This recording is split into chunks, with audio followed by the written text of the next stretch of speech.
Hi. We are live. Okay. Um, we are playing this game again. Yes, playing the dating sim again. I know, strange. Uh, New territory, huh? But yeah, we are playing this again. Sorry I wasn't able to do that a few days ago. I've been busy actually working. Um, but yeah, I work. I do DoorDash with my adult figure, or should I say, parent, guardian, the one who keeps me alive.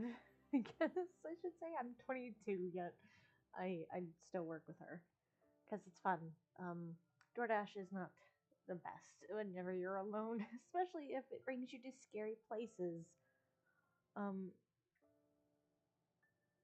I'm guessing you can't really hear the music of the game because it's quiet for me too. Let me check my volume. Like, actually, let's go here, check my volume. Volume here. My volume is low.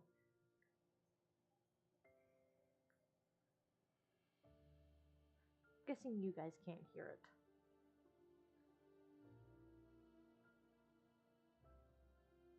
But it's fine. It's just a simple little melody.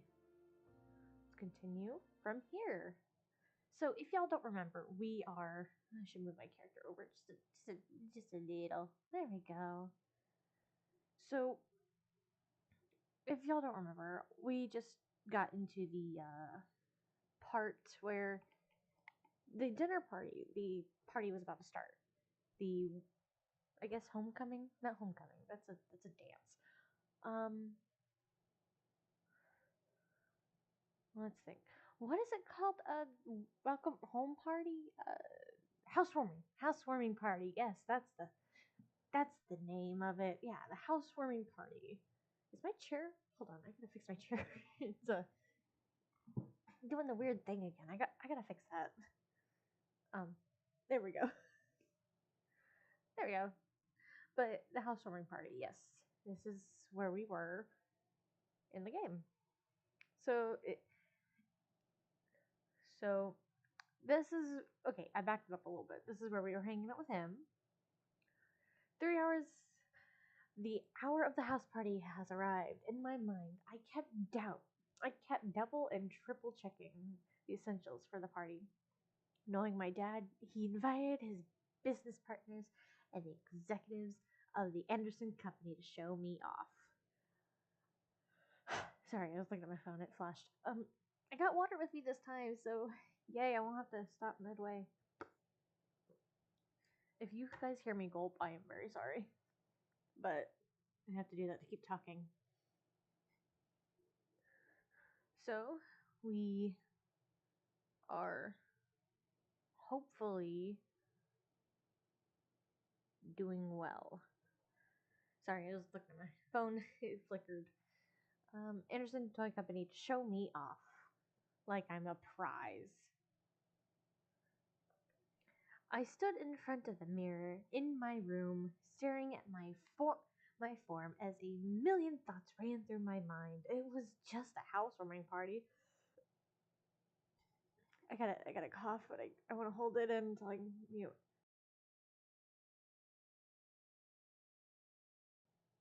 Sorry, my throat's been a little scratchy lately. I think I'm a little under the weather. I stood in front of the mirror. That's ran through my mind. It was just a housewarming party, but at the same time, it wasn't. Neck pop. Sorry.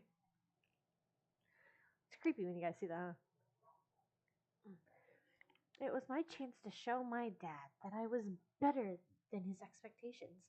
It was a chance for me to see my parents as a woman.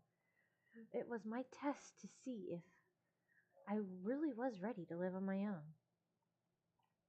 Well, not truly alone. I had the incubi to think, but even so, I didn't have my dad guiding me. Sorry, I was messing with my headphones. It's a little loud, huh? You know what? I didn't check if I'm loud. I am sorry. Let me go to you. Hold on. Let me mute my desktop audio and go to YouTube. Let me see if I'm loud. I am sorry if I'm like blowing out your eardrums. I didn't think that through. Oops. Sorry, I just saw a trailer for something I've been wanting to watch. I'll watch that later.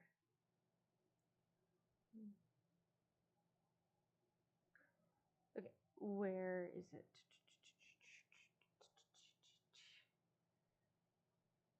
View my channel.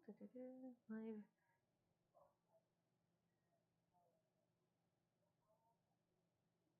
Okay, so y'all guys can actually hear me and I'm not blowing out the eardrums. That's great to know. So, oops, oops, oops, oops, oops, oops, oops. I lost the game. I lost the game. I lost the game. Oh no. Oops, oops. That's not good. That's not good. That's not good. That's not good. Time has finally come from working. If you are new. I accidentally clicked on something and I'm guessing you guys heard that. Ow. My ears. I turned up the volume so I can hear the game.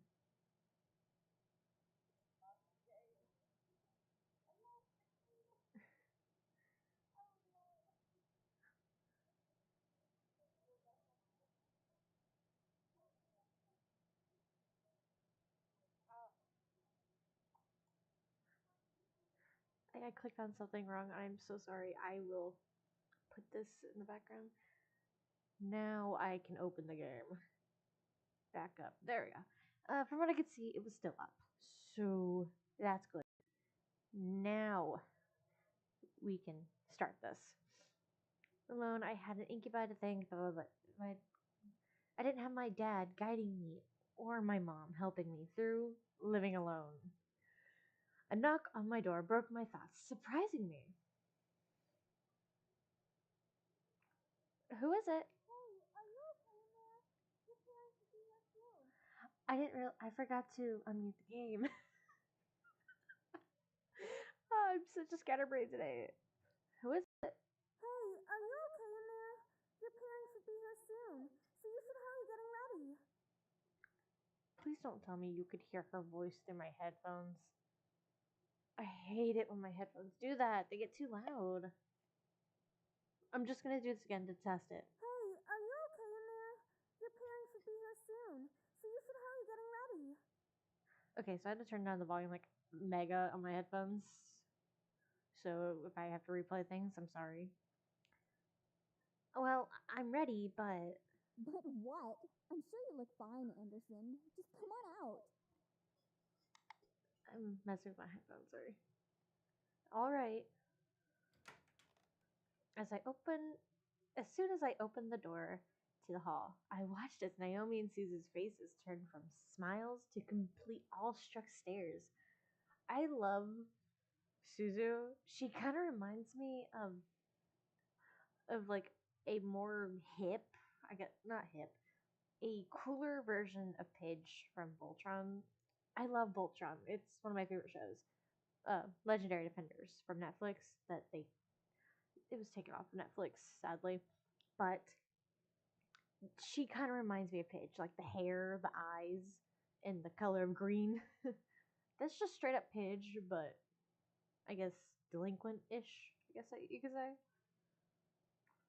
What? Dude, you look hot. Yeah, you look amazing. Where did you get that dress? You know what? Let me hold on. Let me preferences here. Do this real quick.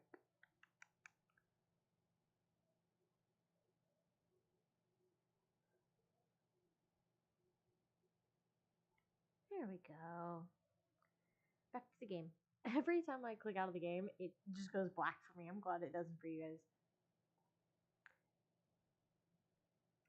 Right here in the original game, she has like a sprite here for like half of the game, and then the next half she doesn't. She's wearing a black dress that goes over that goes off of the shoulders, and it's just very stunning, very pretty, very, I guess you could say, sexy. But you've seen the character. In the last episode, it shows that she has black hair. You will see her later. Trust me, it will show another spray of her. I've had it for a while. I just never had the chance to wear it. I figured I might as well bring it out now.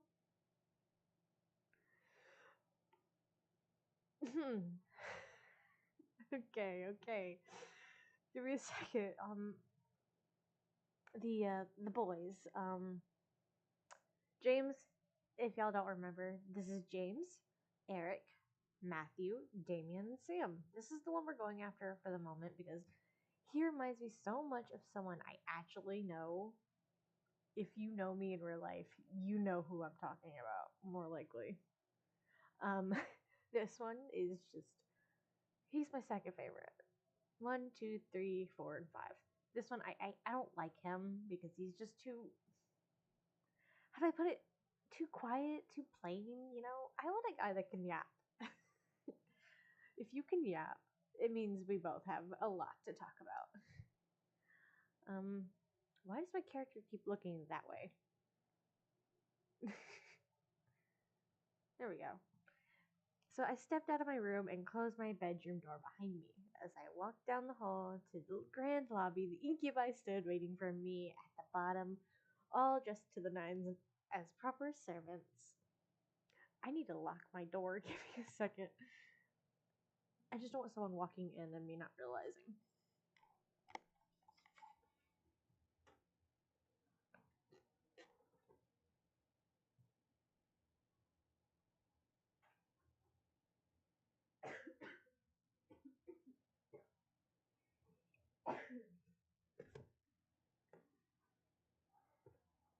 Like I said, I'm a little under the weather. I just hit my microphone on the desk. I am sorry you had to hear that. I'm a little under the weather, so I have like water. Weather. Yeah, we're not going to address that.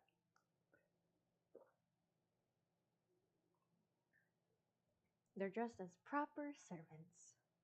Whoa! They really know how to dress well, don't they? Yeah. Yeah, they do know how to dress well, especially the women. I like how they have their own little colors. Matthew has the blue. Eric has the red. James has the yellow. Sam has the green, and then Damien, I feel like he should have like an orange color, but he doesn't. He just says white. Like, at least get one of these things. But or just get like a blazer or something that's a different color. But no, you're just plain. I was slightly taken aback at how great the boys looked in uniform. Each had the pose had the pose of a perfect gentleman. Even Sam. Ugh, sorry, my hair is stuck in my sweater. I'm wearing a sweater because in the corner of my room where my desk is, I get cold easily because my AC is on. I slowly began to climb down the steps with Suzu and Naomi behind me. The boys watched as I descended the staircase, one step at a time. Like knights waiting for their princess. I felt my face slightly flush, but I quickly shook my head to try and regain my thoughts. As I reached the last step, James offered his hand out to me, and I walked me down that final step, smiling. As beautiful as a princess, miss. Thank you. So, are you prepared for tonight? There's no proper thing to say, but for me personally, I say as ready as I'll ever be. Because that's all you can do. As ready as I'll ever be. I couldn't deny that I was nervous, but I had to try. This party was more than what it seemed, and I had done all that I could to prepare for it. It was all now it was all up to fate. I'm gonna cough again. Hold on.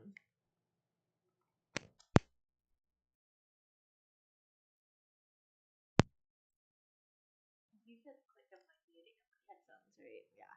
Damn. I'm sorry. The other boys smiled assuringly at me, which made me feel a little better about everything. I looked at my phone and marked the time. Almost right on cue, the doorbell rang. I gulped. Ugh. I tried to make the sound, but it kind of hurt. I could practically feel my dad's aura from behind the door. Sorry, I'm grabbing like some cough drops. I have them on a little nightstand thing next to my bed. Yeah, my bed is behind me. Don't judge. It's a little. I really don't have an office anymore, so I'm putting a cough drop in. I'm not eating this time. I could practically feel my dad's aura from behind the door. Sam and Eric quickly rushed to the door and opened the double doors wide to reveal my parents, both dressed in their best. Hi, Mom. Hey, Dad. No, it's hey, Mom. Hey, Dad. Oh my, I didn't know your bequeathment came with servants. It was probably overlooked. Besides, who would deny good service? I was completely shocked. My parents didn't question the boys. They didn't ask for verification or anything. I looked to the boys and noticed, Sam and Eric I can't speak today. Bleh. Sam and Eric staring intently at my parents. Were they using their powers on them? They had to be. There was no way they'd be okay with this. Otherwise. I guess the servants counted as belongings to the house. My mother... I'm so sorry, guys. My mother quickly rushed to me and gave me a large hug. I hugged her back, inhaling her perfume. Ew. It had only been a couple days, but I lived away from the ones who raised me. It was hard. My mother soon let me go and looked at my outfit. Gorgeous. You look so lovely. David, look at your daughter and tell her I'm right. I looked to my dad, who was looking around the lobby like an inspector. I stood my ground, waiting for him to look at me. Whenever he did, he let a small smile grace his lips. Your mother's right. You look like you're all grown up. The world around me stopped as my heart pounded hard in my chest. Did my dad just compliment me on his own accord? My mother was grinning ear to ear at the words. I was beyond speechless. Thank you. I'm not saying that. I'm not saying that. No, I'm not even saying that. I'm not saying that. Thank you, Dad. I'm not saying that. I'm not going to say that on YouTube. Ever.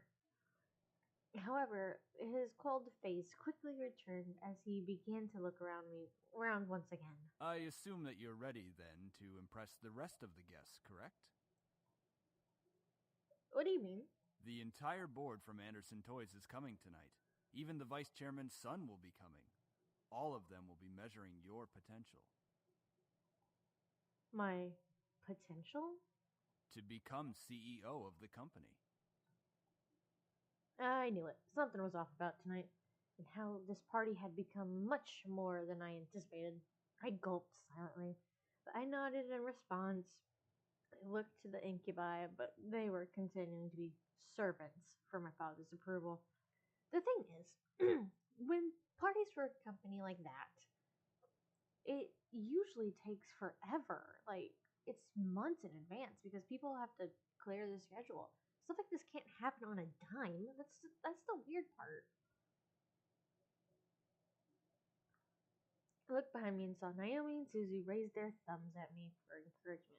I let out a small breath before feeling my body accept the situation. I felt a weight in my gut, but I had to hide it. Okay. The part that's coming up, I actually have to get ready for it because there's a timer, and I will show you the correct things to click to press for this. Because in this scene there is things to press so you can get an achievement. I already have the achievement because I've played this before, but the achievement is Dad's approval. In the original game, the Atoma one, there is an achievement saying Dad's approval, and you have to do this. You have to click certain things to get that achievement, which I'm going to do to show you now. As if time zoomed forward, all of a sudden the main hall of the lobby was full of guests. Men and women in formal and business attire showed up to meet me and see my new home. I didn't expect many to come, but I was once again surprised that night. I shook hands with many officials and executive members, putting on a professional face my dad trained me to have. I felt overwhelmed, but I hid it well behind a small smile and handshake. Many even asked me questions. I tried my best to reply as maturely as possible. I had to remember, say what they want to hear, not what you want to say. You guys ready? So, how do you feel living on your own at such a young age? This one, you're gonna have to press. I'm doing my best. I'm so sorry about your grandfather passing away. It really hit all of us hard. I think it was doing my best. Yeah. You say thank you for your Do condolences. you have college plans?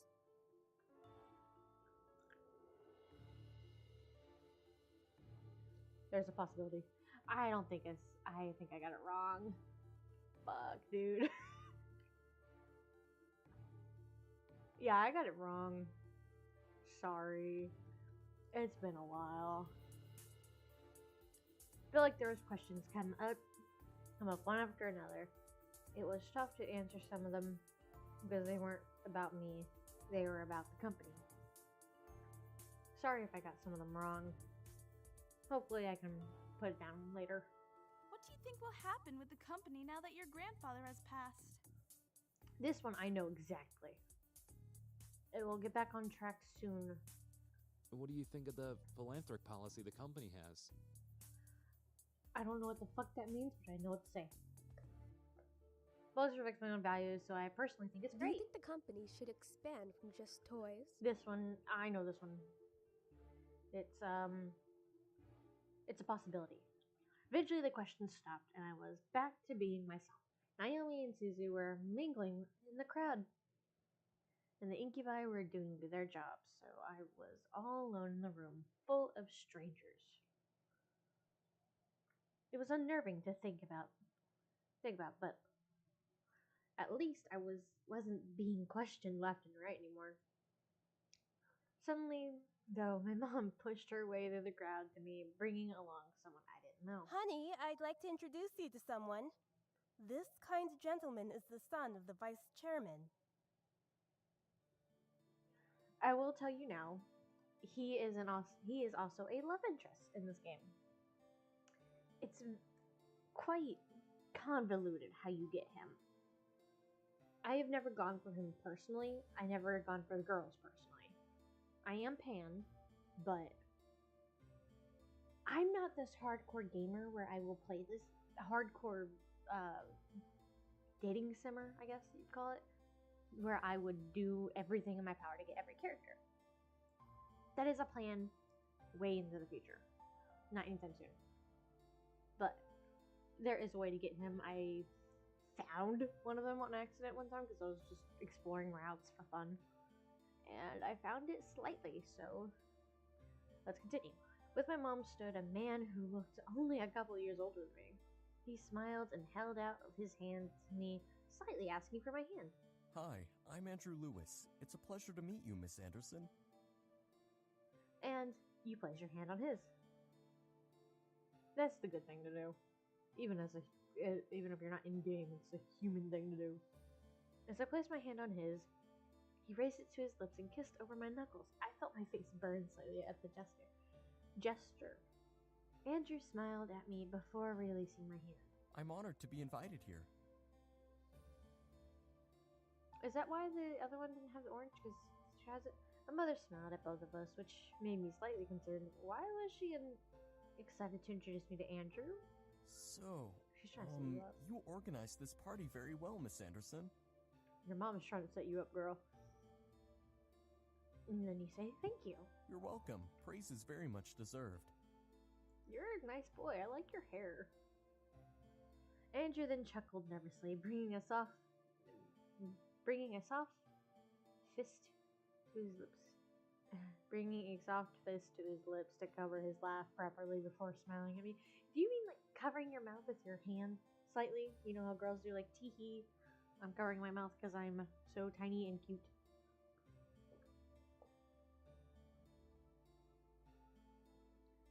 Oh, God. Sorry. The cough drop I just took and then mixed with cold water kind of felt like the Arctic in my throat. Ooh, you know that feeling when you eat gum. Ugh. I'm sorry if I seem a little forward. Hi, dude. I've just been excited to meet Harold Anderson's granddaughter. Jeez, I'm like tearing up. Hold on. Oh, jeez. I wish I could show my hands. I need to figure out what app does that. Huh? Why? He used to talk about you all the time in the office on how you helped him refine his toys. I only attended meetings and heard all of the stories. You've helped a lot with the success of the company without having to actually work there.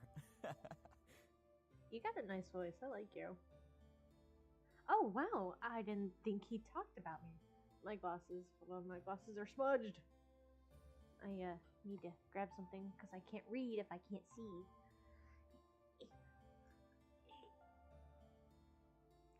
Oh, my chair was about to like completely tip over.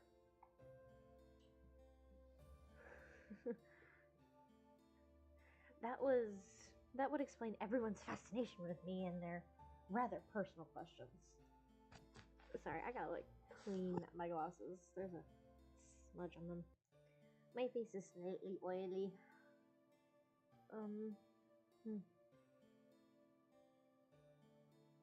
Glasses are a pain, if I'm being honest.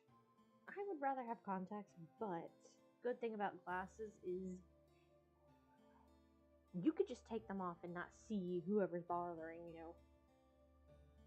And when you get chlorine in your eye with glasses, it doesn't hurt as bad. But if you have contacts in and you get chlorine in your eye, dude, that hurts. Like a fucking bitch, dude. Like, that hurts so bad. Okay. Let's get back to this. I looked at Andrew, who had a kind face. To me. Had a kind face to me. Something about him seemed off, and I didn't know what it was. He seemed to be hiding something, whether it was good or bad. I was not able to find out. I felt someone walk up beside me, causing me to turn to them. Next to me was my dad, giving his cold stare to Andrew, who suddenly became tense. So, you're Jared's son.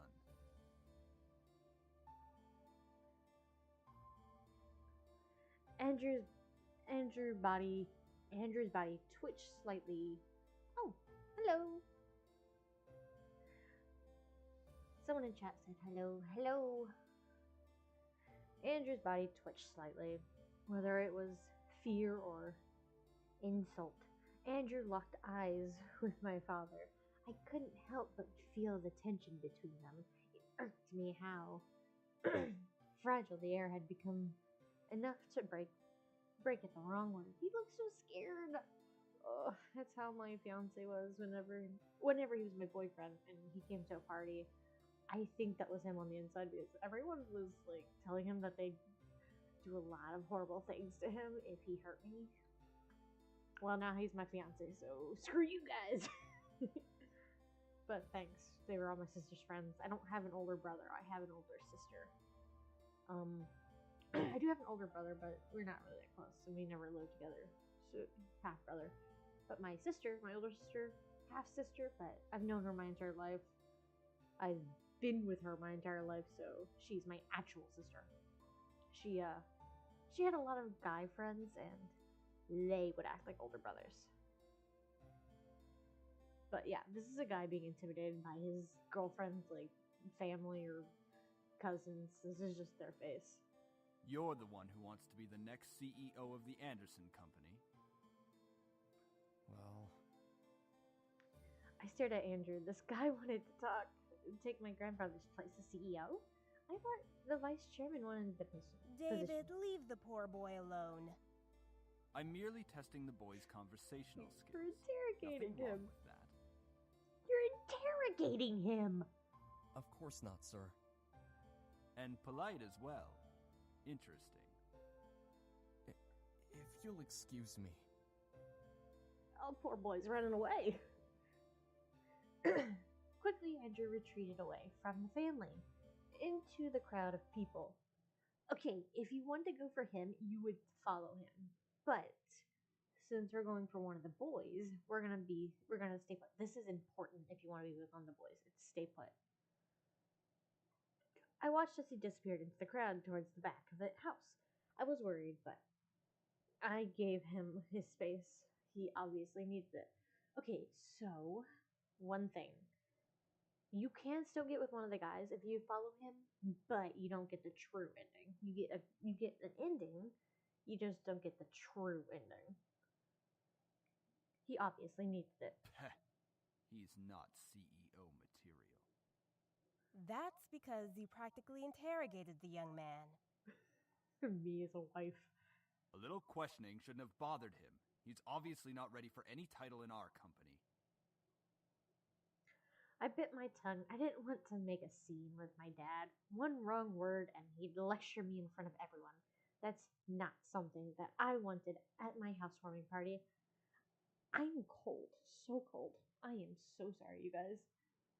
I am grabbing a pair of fuzzy socks because that's what I wear on my feet whenever I am freezing cold. Okay, the one thing I don't like about my model, she froze. Okay. But she's still talking because she connects to my mouth. Like, the sound of my words. But, why did she freeze like that? Okay. The one thing I don't like is if I get out of the camera, like, let's get out of the camera range. She just kind of phases back into, like, frame, and it's kind of creepy if you think about it. And why does she turn her entire body? Like, she turns her body slightly once the neck gets to its, like, turning point. Whenever I pop my neck, she looks demonic. Like, you could hear that pop. Oh my gosh. At least my mic picked it up. I don't know if, like, video did.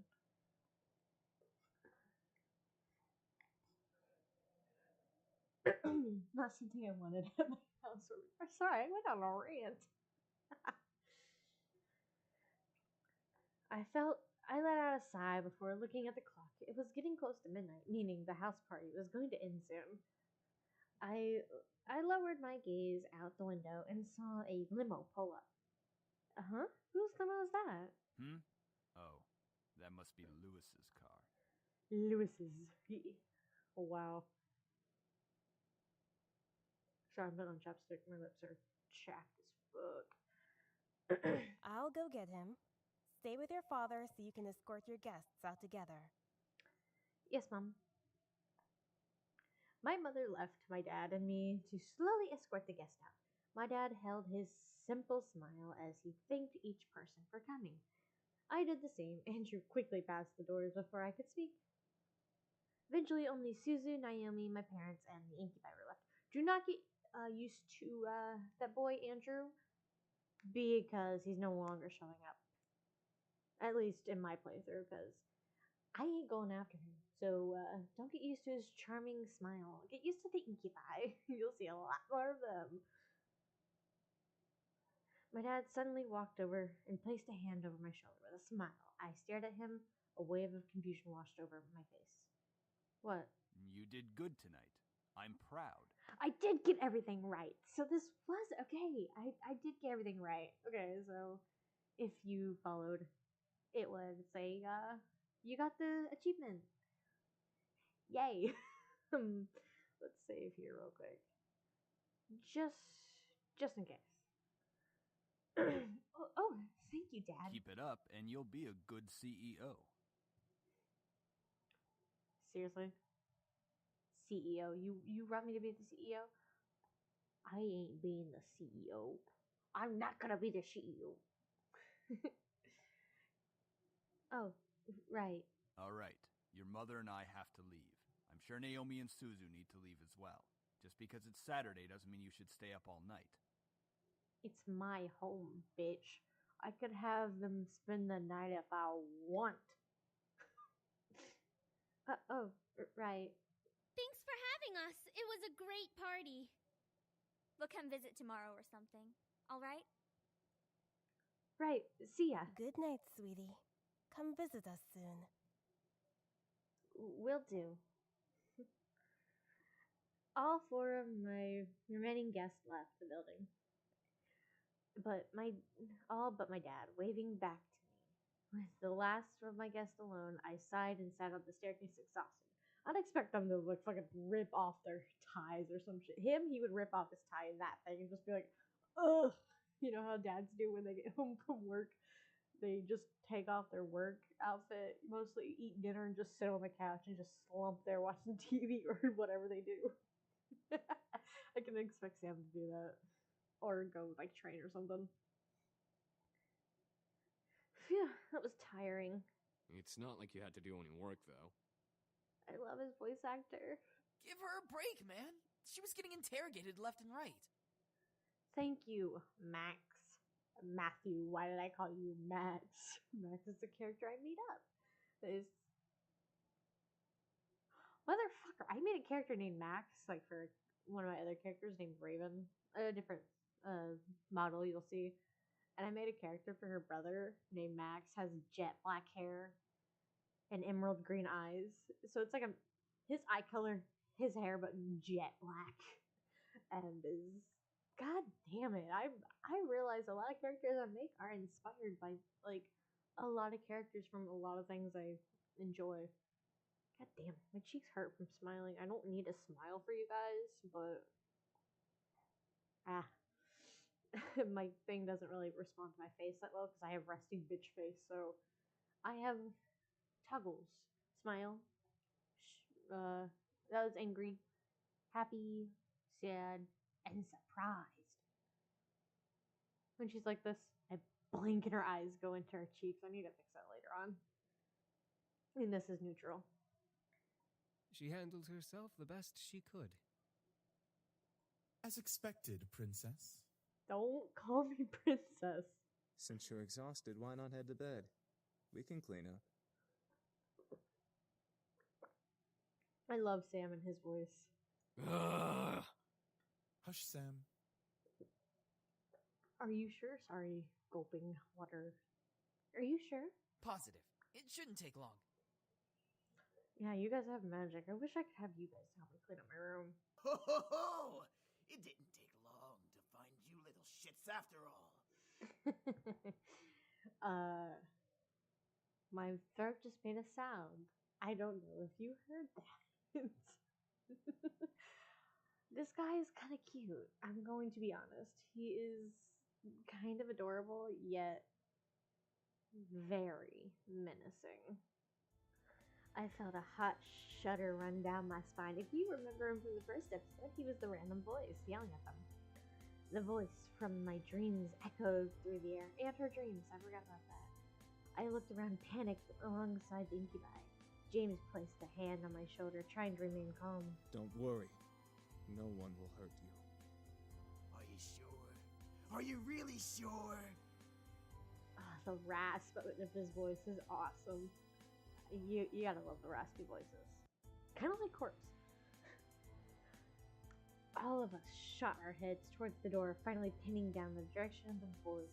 The doors quickly swung open, revealing a sight I would have never expected to see. White-haired men are always boss-ass bitches. I'm just gonna be honest. Or they're pretty little princesses. One of the two. Skin red as blood, eyes black and gold, piercing into mine. Roughened up clothes and a pistol in hand. I saw a monster. I covered my mouth to not scream at the sight. Dried blood covered the bandana around his neck as he smirked at me and the boys around me. Besides the red-skinned man was a similar-looking woman in matching thug-like clothing. That is hot, though. That is cute. I like those clothes. If I was so chubby, I would wear that. Oh, what's the matter, boys? You really didn't think I wouldn't find you, did you? I hoped you would, you piece of... All of a sudden, the man raised a gun at Sam's face, instantly pulled the trigger. We all gasped in shock instinctively, expecting to see a bullet run through Sam's face. But... What the fuck? What? What should have been a headshot ended with a loud, empty blank shot. The pistol echoed its empty shot as the man grew more and more pissed, pulling the trigger over and over again in aggravation. Luckily for my ears, it became quieter after the first shot. Why the fuck won't you work? His voice is loud. You could hear it in my headphones. I am so sorry, you guys. This place is protected. What did you say, Shrimp? This place has a seal, protecting it from Hellborn magic. Hellborn magic? But wait. You guys use magic, and you guys are from hell, aren't y'all? Yet, y'all's magic isn't, I don't know, negated. Sam legit used magic to kiss me. Eric used magic to kiss me. To the fuck? What the fuck is that supposed to mean?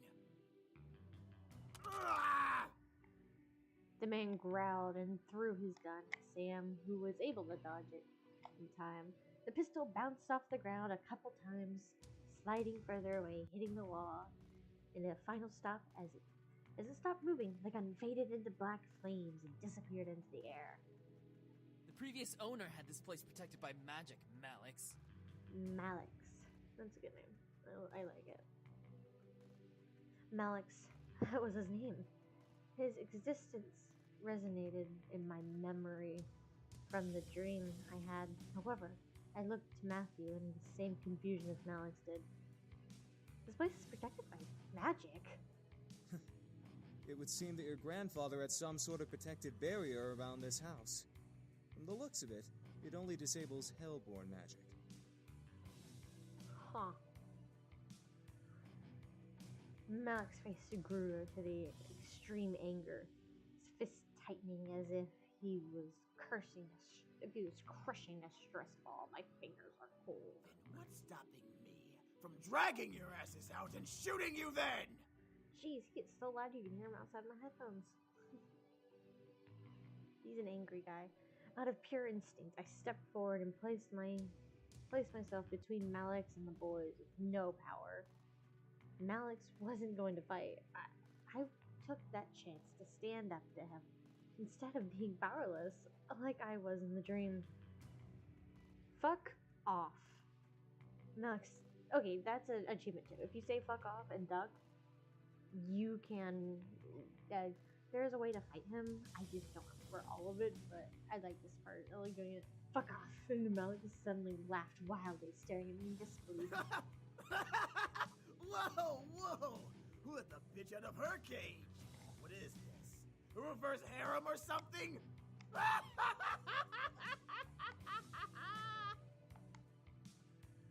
Max grinned at me evilly, walking close to me. You're gonna have to go duck quickly. Duck. I ducked underneath Malix's incoming hand. I stared at his hand and his black flame tattoo in surprise as I took a couple steps back from Malix. Matthew and Damien stepped in front, guarding me from Malix with their arms. A quick one. I'm liking you more and more. Back off, Malix! Don't start acting tough, you pathetic excuse of a demon. Oh, my neck. You need more protection than her. Oh, my neck hurts. Oof. Shut up! Oh, did I make little Matthew cry? Why don't you just grow a pair? He has a pair. He should have a pair. Enough, Malix. I like her earring. The woman who had been standing in silence the whole time planted a firm hand on Malix's shoulder. Malix looked at her with a growl and a glare that could kill. Since when did you get the guts to speak out of place? Oh, you asshole. You motherfucker. I forgot he said that shit. Ooh. You better slap the fuck out of him. You better slap the fuck out of him, girl. Just fucking, you know? Ugh. We both know you've never controlled me. I Good. want them dead just like you do. But now's not the time. Fuck off! I know what I'm doing. Fuck off. Bleh. Do you? Even if you did fight them, there's 5 against 2. We never win. Shut up! I feel like they should have little things. It'd be cute. Let's go, Malix! We're wasting our time! Okay, so there's one thing that bugs me about this game. The art style in this game is very beautiful. I love it. It's a little weird at some points, but I like it. The next game has a more kid book art style, but it's still nice. The two growled at each other.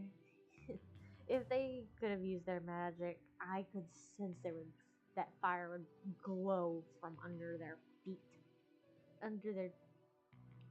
Glow from under their teeth. Teeth? Okay, yeah, teeth. What is with me? I can't read today. What the fuck? Malix grunted and glared at the boys. He pointed at James, wanting so badly to use his finger like a knife. Just wait, pretty boys.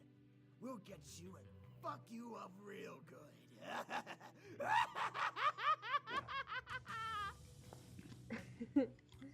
Wow. Then Malix turned to me, moving his finger to point directly between the eyes. And don't think you're safe. Step outside. I dare you.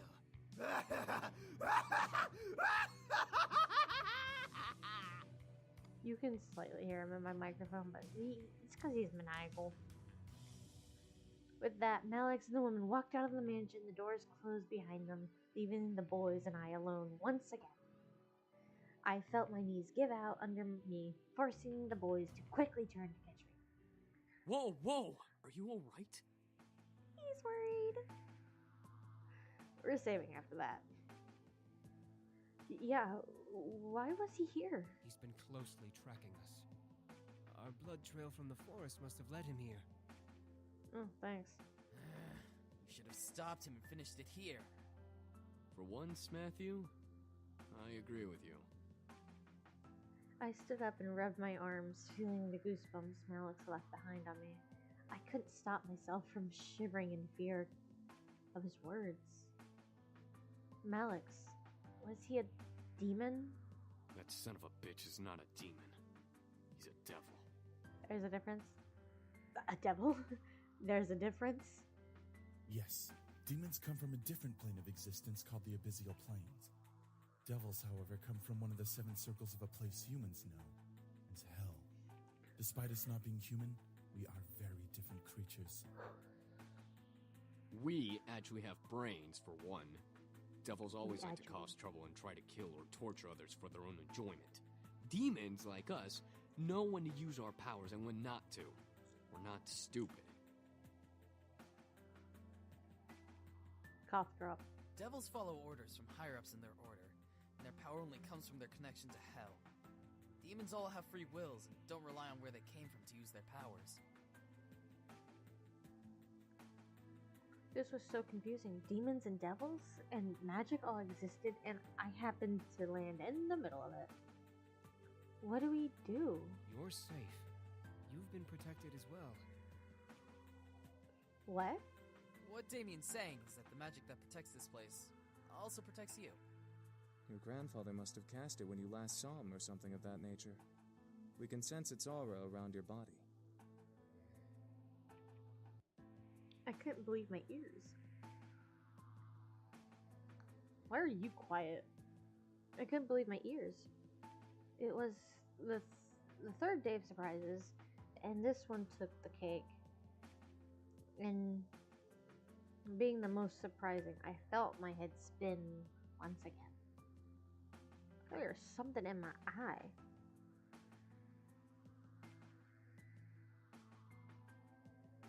Ah, that's what it was. An eyelash was in my eye. Ow. Miss, please don't worry. We'll find a way to train ourselves and become stronger to finally finish this feud. I'm gonna kick his ass right now. Until then, we'll protect you as much as we can. If Malix comes back, we'll be here for you. But what about going outside? Won't he? Like we said, you have a protection spell on you. Even if Malix attacks you, he won't be able to use his magic on you. He'd be just like any other human you can fight back against. Didn't you say you knew Taekwondo? Well, yeah. I don't. I know something called Drunk Man Taekwondo. I was taught to fight by a drunk man, and I didn't know what the fuck was going on. He didn't know what the fuck was going on, so but I learned it. So if I fought anyone, they didn't know what the fuck was going on, neither would I. So, even ground. I felt somewhat relieved that I was mostly safe from Malix. Still, I could not help but feel very nervous and apprehensive about the future. The boys were safe here to train and become stronger. But what if Malix did the same? Even more so, I was lost about how my grandfather knew about magic. I had to find out. At least I had time. I went to bed that night feeling nervous despite the words of the incubi. I felt like a target. To something I'd never been able to explain or prove. Magic, devils, demons, how did this all even happen? Should I really meddle with the situation? They're only staying until after they defeat Malix. That's right. They said they'd only stay until after they defeated Malix. After that, my life could go back to normal. Temporary insanity, as Kay would say. The question was then, would I want them to leave? If my life went back to normal, then I'd have to care for the house all on my own. I'd get to focus on my life instead of being distracted by the boys. I'd have to.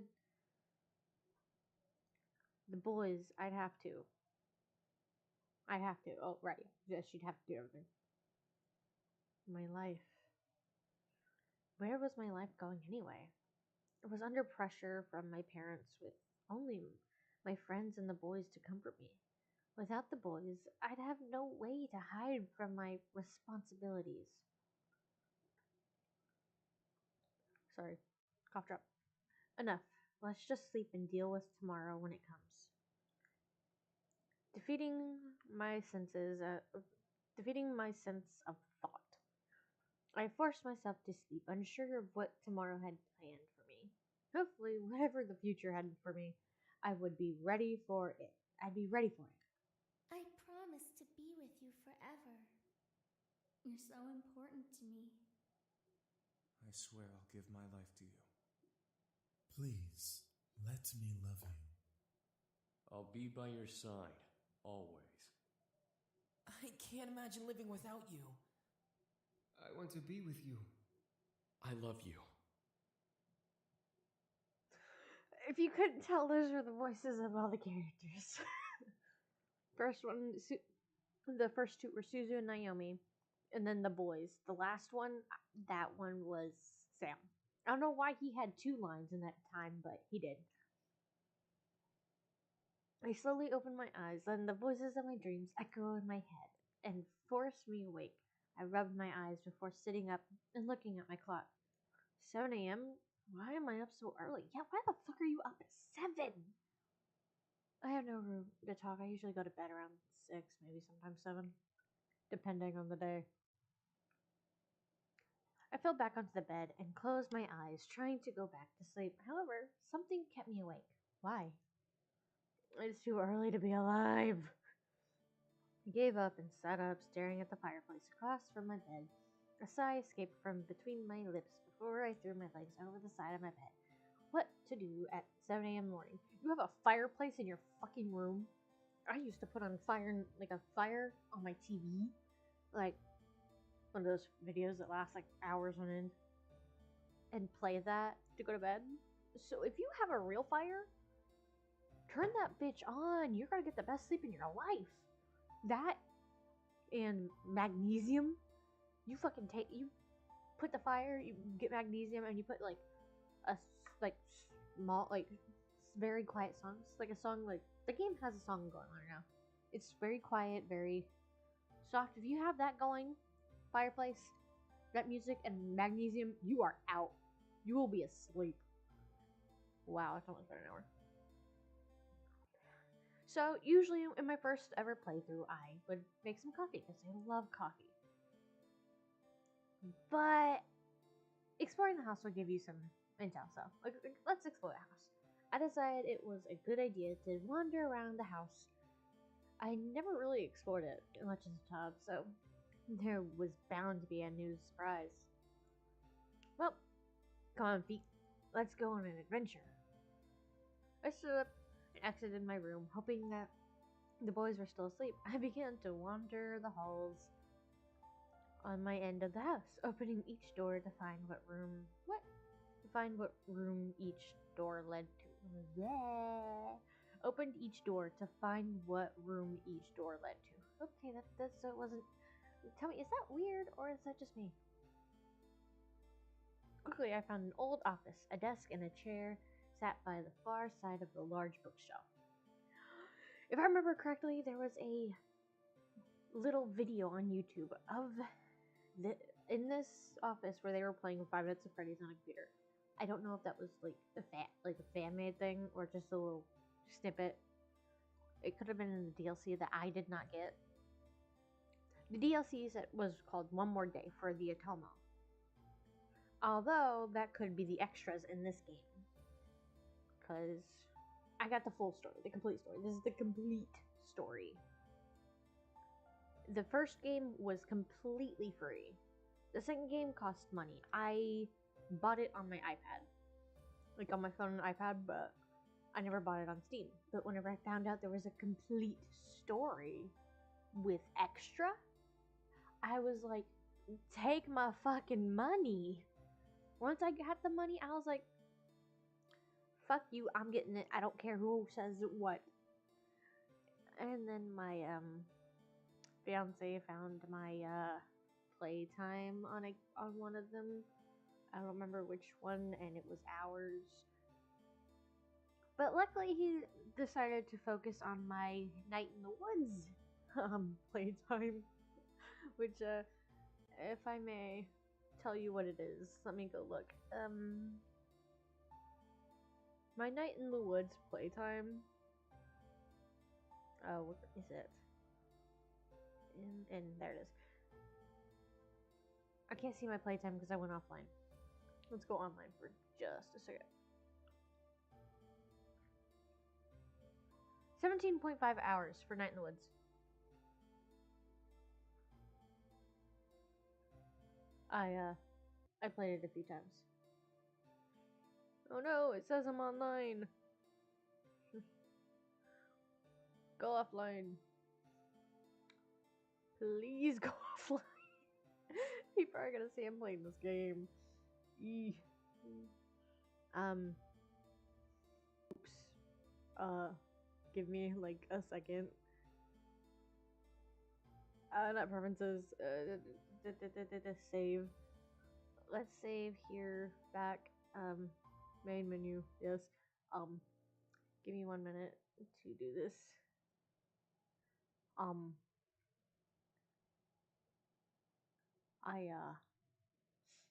I want to do something, That's gonna be on my shit for like a week. I'm pretty sure. I am upset about that. I usually hide it when I play a game because it's a dating sim and my friends would make fun of me. I forgot. I accidentally went to the community shit for the game.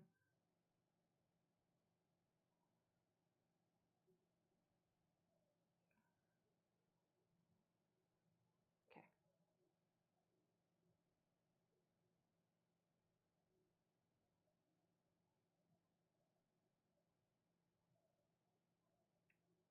Michaela Law's Protection. There's the game. You saw that curvy figure. You'll see her later. Quickly found an old office desk and a chair sat by that far side of the large bookshelf. Why would you want a window facing your desk? Like, that'd be hard to see your screen. Documents and memorabilia donned its nooks and crannies. There were a couple of pictures of me growing up peeking from the shelves as I walked further into their. Aww, that's sweet. I don't believe I've been in here before. I tried to recall memories of ever seeing this room coming up, with nothing as a result. This room was new to me. Did I want to disturb the furniture? I'm curious. I gently opened the sleeves and the shelves and the drawers as I saw in the room, and a couple of them were books and even sewing kits. I assumed they were used for my grandfather's toys, so I left them alone. One drawer, however, was locked, no matter how many times I pulled. Grr, come on, open! Nothing. It would not budge. The drawer beside it, though, did reveal a laptop. Why is there a laptop in a drawer? I lifted it up from the drawer. I have my laptop down on the bottom of my shelf, like on my desk, because it doesn't work. I'll see if I can fix it like someday. I lifted it up from the drawer and carried it over to the desk and then chair. Opening it, it was a high-tech laptop with a retina scanner as a pass lock. I was not sure whether or not to try to unlock it or not. Try. Oh, you saw that? Did you see that? Did you see that down here?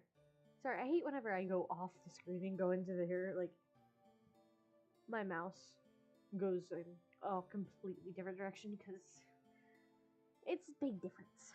I decided to try. I turned on the computer and leaned my face near the retina scanner, lining the camera up with my eye. To my surprise, I heard a ping come from the computer before the screen opened to the desktop. Huh? Look at that! On the desktop were documents and folders labeled with different aspects of the Anderson Company. Taxes, profits, bylaws, products. The list went on and on. If I really did want to become the CEO of the Anderson Toy Company, I had everything about it at my fingertips. Dad would sure be impressed. But one icon, however, stood out from the rest. Vargo. I double-clicked the icon, but no window came up. Instead, I heard a large click come from the drawer that was locked. What the? I slowly left my seat and walked over to the drawer, attempting to open it again. It slid open, smoothly in the direction of my pulling hand, revealing two books. One was a plain black journal with a tie to keep it closed. The other was bound in leather with cryptic symbols all over the cover. I took out the journal and skimmed through it, seeing my grandfather's notes. They were all detailed explanations and opinions on his findings, and on demon magic. He really did know about magic.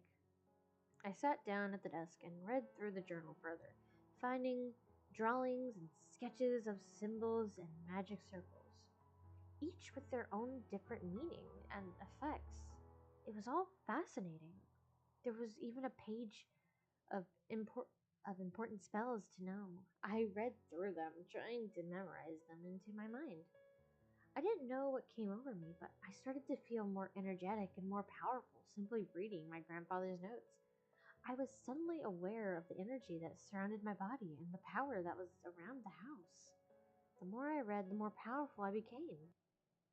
However, my mind suddenly froze, and I found myself walking back to the drawer, putting the book back and closing the drawer. The lock reset, and I snapped out of it. Huh? What? I shook my head and looked at the drawer, realizing what I had done. I walked over to the desk to reopen the lock, but suddenly felt the need to stop. Something held me back, and they didn't want me to cry anymore.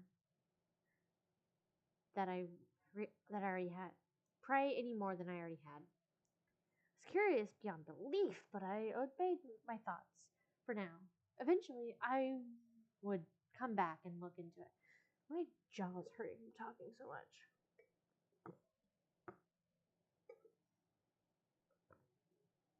Ugh. I'm not used to talking this much.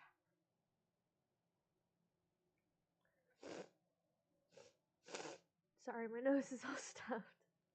I returned to bed feeling the weight of the morning drag me under my covers to try sleeping. Under my covers to try sleeping again. I had energy, but I didn't want more sleep. It was Sunday and nothing was happening today. Come on, eyes. Back to sleep. I shut my eyes and tried to slow my breathing. Give me 1 second. My nose is all messed up right now. You can't hear my voice.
Sorry, I just put some nose drops in, and it went down my throat. Gross. It's y'all probably know what kind of nose drops they are. It's so gross. Sorry, I was blowing my nose and decided to put it in some nose drops so I can breathe. And you gotta like lean back your head to get it in, like into your canal, like nose canal.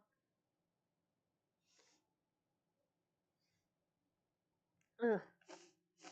And you gotta breathe in as you do it, and it gets down your throat. It just, it feels weird. Tastes gross too. I shut my eyes and tried to slow my breathing. My screen went black because I just clicked back on the game. I looked at my phone to check the time once again. It was noon, yet it felt like I had slept for much longer.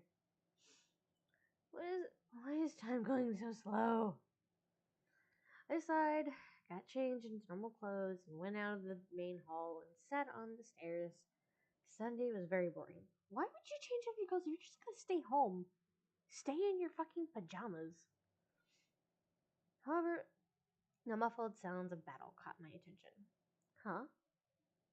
Quickly went out to the backyard in response to the noise I had heard. In the yard were all 5 of the boys, practicing fighting. Sam was in the middle with the other 4 surrounding him and throwing punches and kicks at him. Sam, being the strongest of the bunch, blocked and dodged each almost masterfully. Sorry, I'm like spinning around in my chair as I read. Oops, sorry.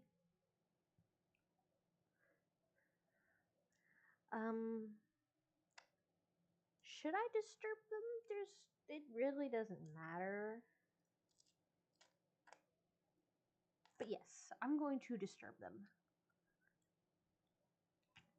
Hey! All at once, the boys looked at me, frozen. Froze in their movements. I just stood at the doorway, staring at them. After my outburst, James was the first to break away from the group, stepping toward me. Good morning. We apologize if we woke you up. No, it's fine. I've been awake for a while. Now. I'm sorry I interrupted. It's quite all right. We needed to stop anyway. We don't want to overwork Sam. Oh, come on. I can handle more than those pity punches.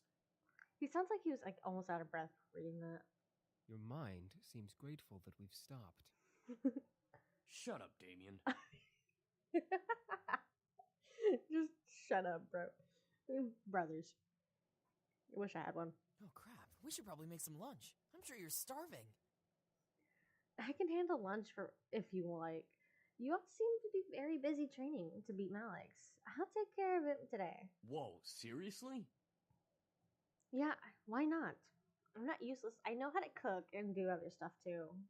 Well, no, I wasn't insinuating. What he means to say is that we'd be really grateful if you could make lunch today. His simple smile is just... When guys don't smile often, when they do smile, it's just so special, you know? No problem. And now he's back to angry. They're all back to angry. Why is his angry face the only one that looks like he's fucking screaming? He looks like he's disappointed in me. He looks like I just stole his lunch. He looks like I brought him the wrong coffee. And he just looks like a cat. Like, you know when a cat just glares at you like, pet me? That's what it looks like to me. As I turned to the kitchen, the boys went back to training. They seemed very determined to get better and to become stronger. Might as well make lunch today. It's been a while since I cooked. Ah, those notes dropped to work. I can breathe. I can smell colors. That's what I say whenever I can't breathe after not being able to smell for a while. Or breathe through my nose. Lunch wasn't particularly hard. I decided to make chicken and rice. Oh my god, that reminded me. Sorry, I was talking to my mom just the other day about this dinner we used to make. It's chicken, cream and mushroom soup cans, and rice. You put the chicken in cream and mushroom like sauce, soup, whatever the fuck it's called. It's like a thick cream, and you put it in the oven until the chicken's cooked. Then, once you keep it in there to kill all the germs that the chicken had when you put it in the sauce. So all the germs are gone. You take it out of the oven, and you take the chicken, rip it up, whatever you want, and place it on a bed of white rice. And then you put the cream. Oh, it is so good. It may not be good because of the cream and mushroom. I don't like mushrooms, but you can't taste the mushroom. You can't taste it. You can't feel the texture if you put enough in your mouth. If you put enough chicken and rice with it. But it is so good. Just the chicken and rice is healthy, but the cream and mushroom? Not so sure. I put garlic, salt, and pepper on it because it just is so fucking good. So I'm going with simple chicken and rice. Because it reminds me of a dinner I had as a kid. Got to keep their energy and strength up with protein. You should have made steak then. I took my time to make an almost perfect chicken breast alongside with some rice. Cooking wasn't hard if you didn't know what you were doing in the first place. Me. I placed the food in the dining room. However, none of the boys were there. By the time I brought the final dish out, I carried that dish to the main lobby, catching the boys separating into different rooms of the house. part of me wanted to go to one in particular.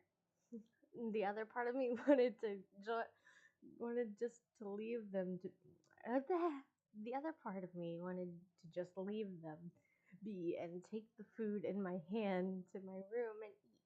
Maybe I could go out today while the boys are focused on training.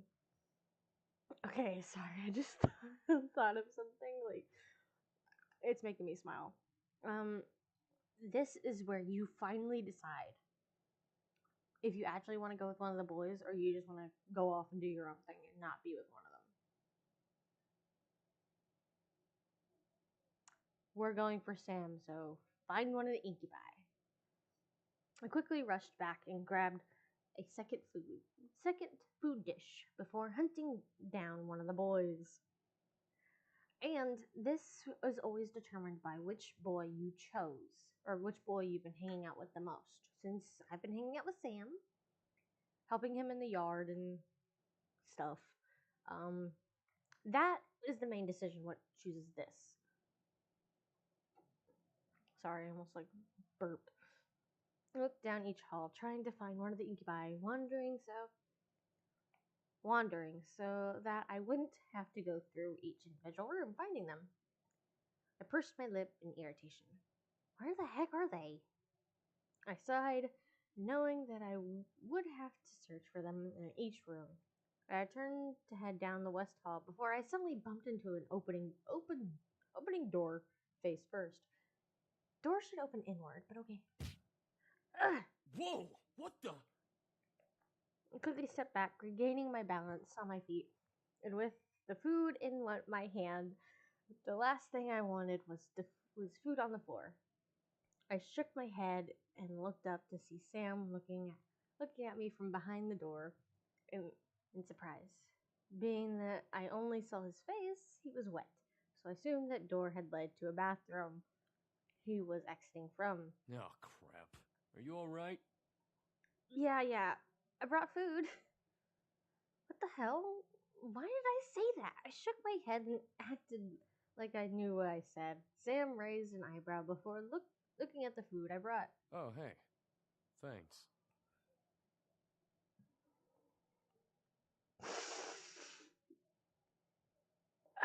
Give me a break, I'm a girl. I'm a girl. I see abs. Give me a second. As Sam stepped out from behind the bathroom door and it closed it. I was suddenly face to face with a shirtless and freshly cleaned Sam. A simple towel was hanging over his shoulder. As he looked to me, I remained frozen, unable to tear my eyes away from the sight. One question. Is he wearing pants? Or does he have a towel around his waist? It only says shirtless, so I'm guessing he has some kind of pants on.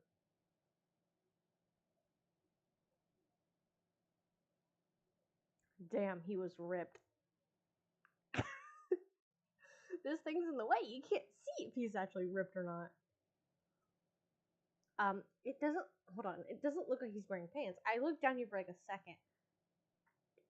Or his pants are just really low down, because those are his hips. So his pant line should be around here, unless he's like down here, sagging. Hey, you alright? Hello? What? Sam let out a sly smirk appearing on his lips before tapping my forehead with his finger. It was light, but I still felt pressure from it to push me back a bit on my feet. You gonna give me my food, or do you plan to keep staring into space like a nut job? I'm a nut job. Huh? Oh, right, here. I quickly gave Sam his food, glaring at him. He chuckled before quickly dropping to the floor and crossing his legs to sit. I did a double take down at him before joining him to eat. I was hungry, so might as well. I'm guessing he's wearing pants if he's sitting crisscross, because if he's sitting crisscross and only had a towel, you're gonna get to see something. Sam must have been hungry because he practically scarfed down scarfed all his food down before I could get 2 bites out of mine. Jeez, you eat fast. Oh, sorry. It was good, yeah. Thanks. Sam sat in silence, waiting for me to finish. It was odd. It was not far from having a dog watch you while you eat. I have something to say about that. I've said this to my fiance plenty of times, but my fiance eats pretty quickly. And sometimes I don't eat all my food. So when we're at restaurants and I have a lot of food and I don't eat it all, and it's something he likes, he looks at me, looks at the food, looks back at me. That's him silently asking if he can have it. If I'm going to eat it later, I say no. If I'm not going to eat it, I push my plate towards him. Every time. When we go to McDonald's, I guess, I don't want to, when we go to McDonald's, I was just going to say, let's put it in a name so we don't get copyright, but I don't have ads, so McDonald's. When we go to McDonald's, we get the 20-piece McNugget and a basket of fries for both of us because I know I'm going to eat mine like throughout a few hours. Yes, gross, but what are you going to do about it? He eats his quickly. He's a muscular dude. He's a muscular guy, so he eats a lot. And so he eats his way quicker than me. I like to eat my fries and then the nuggets. He switches between, like a normal person. But sometimes when I'm like almost done and I'm still eating and I'm like full and there's still a lot of food, he looks at it and looks at me and I'm like, give me a minute. I take a few, put it in my hand, and give him the rest of the box.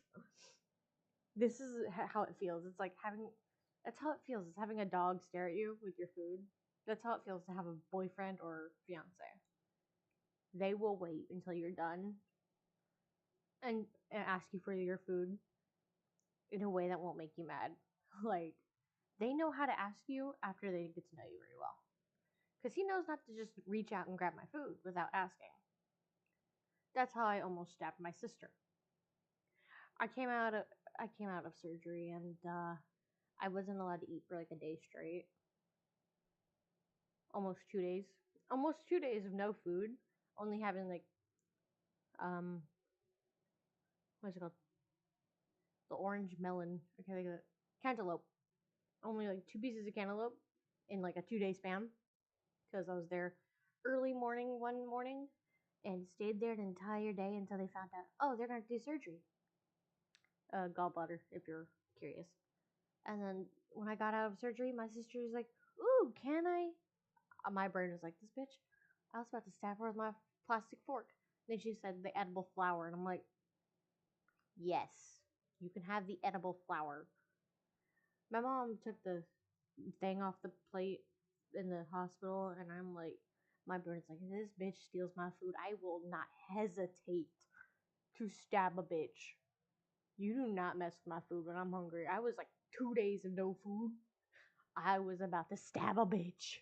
Because I do not fuck with people stealing my food. Like, you try to touch my food when I'm hungry, you ain't seeing tomorrow or you're losing a finger. When I'm hangry, I become Jason. Dog watch you while you eat. Sorry. We're on a tangent. Nevertheless, I finished my food quicker than I normally did and looked at Sam, who somehow got his shirt and vest on while I wasn't looking. That's kind of cute. That would actually look good on my fiance. I know what I'm buying him. He should cosplay him. We were gonna do Eggman and Shadow for Halloween. I was gonna be Shadow. Black hair, red. Wow, I just put that connection together. Yeah, but I was gonna be Shadow and he was gonna be Eggman because he shaves his head a lot. But he should do him. Oh, not the same eye color, but same hair color. I probably could give him. Oh wait, no, he shaved his head recently. Damn, so he couldn't. Oh well, it's a thought for future. Nevertheless, I finished my food quicker than Sam got his vest while I wasn't looking. Damn, was he Damn, was he fast? All right then, I'm heading up to the roof. Roof? He was heading to the roof? Why? What? The roof? Yeah, want to come with? Hold on. He wanted me to join him on the roof? The roof of a huge mansion. How? Why? I promise you won't fall, or whatever. Okay? Okay, if you want to go with, if you want to join, like get him as the character you want to seduce, in other words, you say okay. No questions asked. See, you saw the green down there. That was good. That's good. It's good. I didn't know what I was up. I didn't know why I was up for this, but I said okay. The small adventurous side of me was very happy. Sorry, my chair like keeps going back down. I don't know how to fix it. I don't know why, but I was up for this. But I said, okay. The small adventurous side of me was very happy with my decision, but the other side of me was screaming at me, asking me why I did that. Sam took the empty dishes and placed them on a nearby stand before walking to a nearby window and looking to me. Wait, a window? Come on. I walked towards Sam, unsure what he wanted to do. As I stepped to his side, he wrapped a tight arm around my waist, and hugged me against his side. Whoa! Better hold on tight. I instantly wrapped my arm around Sam as he opened the window and stepped on the ledge. I could feel him tightening his grip on me as he looked up and grabbed the end of the roof with his free hand. I'm going to be honest. There is an intimate scene coming up. Not intimate, but like a makeout scene coming up. And I will let you guys know. I smile every time because it's awkward, you know? My mom walked in once while I was on and I had to like back up the scene. I was like, my mom was like, what is that? And I'm like, it's a dating sim. She was like, oh, is that the character you're going for? And I'm like, yeah. She's like, okay. And I looked at her. Don't know why I asked. I'm like, you're not wondering why she's on top of him? She goes like, I watch 50 Shades. I read 50 Shades. That's not weird. She goes like, this is normal. And walks out. Because she's seen me play that one. If you know the scene, you know it. South Park, Underpants Gnome, bedroom. If you know, you know. She has walked in on me on that part. She has seen worse. She has 2 daughters. She's probably seen way worse with my sister. And instantly wrapped my arms around Sam as he opened the window and grabbed the roof. It's for him. I gripped tightly to him as he somehow was able to pull both of us up to the roof with one hand. He lifted me up to the roof first before pulling himself up and sitting with a content sigh. See? I told you I wouldn't let you fall. Yeah. If I'm being honest, I scream for Apothecary Diaries with Jinshi and the frog. So you might hear me slightly squeal. Yes, Apothecary Diaries, Jinshi and the frog. I squealed. My mom was she watched it with me. She looked at me like I was strange, but agreed. I sat up beside Sam, trying to shake off what had happened. He was a demon. I had to remember that. No matter, not matter how he looked. What? But not matter how human he looked. No, I think I'm supposed to say no matter. No matter how human he looked. Pretty sight, huh? I raised my eyebrow before looking ahead of us. I gasped. The sight was truly beautiful.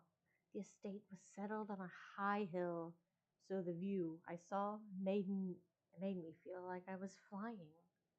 It is 12 o'clock. I could see Chicago in the distance. Wait, Chicago. Where are you, girl?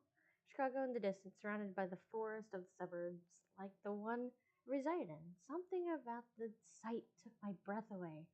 I slightly thanked my adventurous side for taking the risk to come up here. You know, it's things like this that make the human world worth coming to. Oh, my neck hurts so much, dude. My character is glitched out. There it is.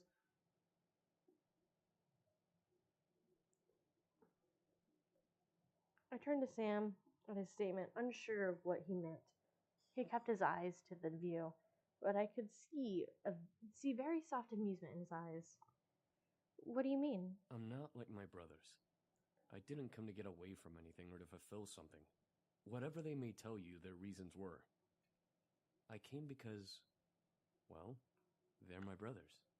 And that's that. However, I didn't expect the human world to be so pretty.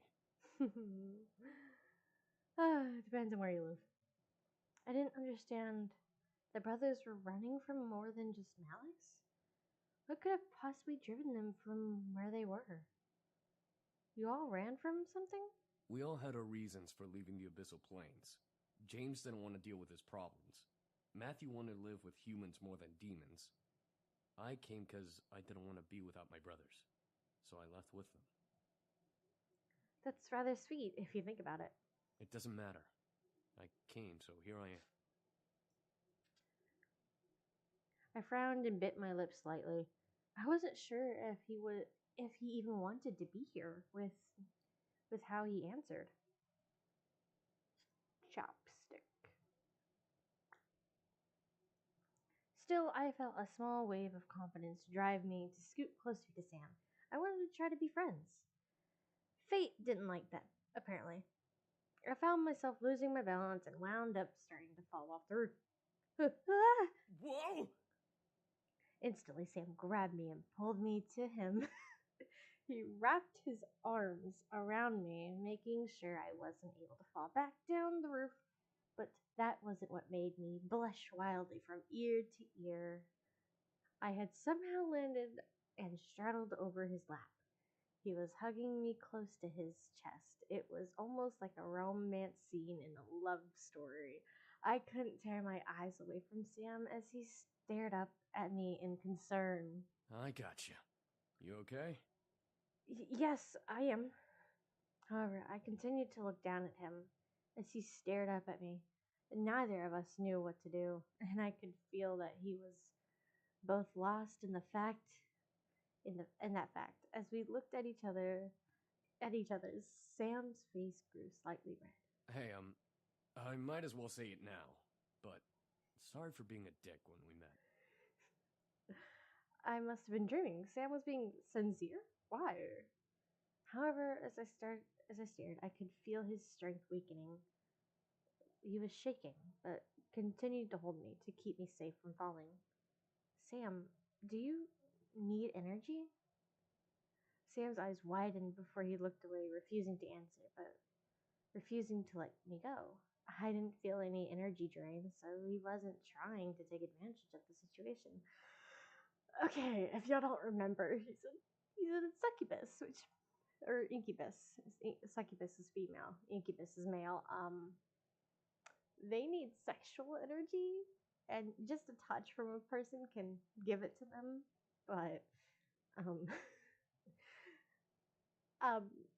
yeah, just take what you will.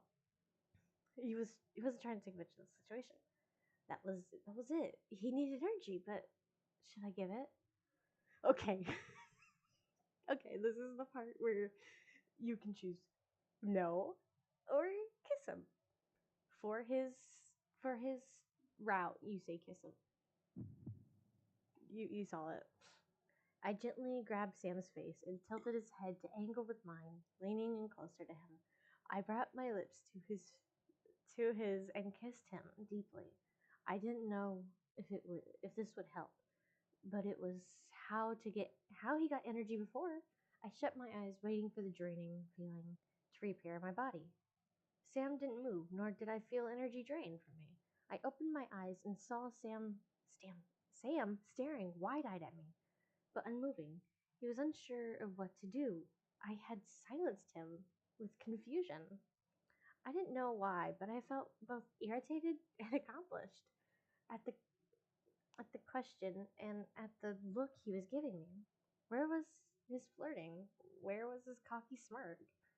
From what I remembered, he took advantage of me when we met, yet now he was somehow intimidated by me. I pulled away and spoke. I want to give you some of my energy. You've used a lot of it, and I'm sure that the energy you took from me was only used for healing. Let me help you. I mean, I don't... Sam, if you don't want my energy, just tell me. But I'm offering it to you if you do. When this music plays, you know something's going down. Okay, I gotta get my composure. I gotta read. Usually I read in my mind, but... Okay. Rub the jaw out so I can talk. All of a sudden, I felt that familiar feeling of warmth run through my body. Once again, I felt my body slightly heat up as Sam pulled my body tighter to his. He regained his stoic gaze before speaking. Just remember, you offered it. Before I knew it, Sam pulled me into a gentle but passionate kiss. Heat erupted through my body as he kissed slowly and almost timidly got deeper. Sam kept his arm around my waist while I rested my hand on his chest. I am sorry. I need a second.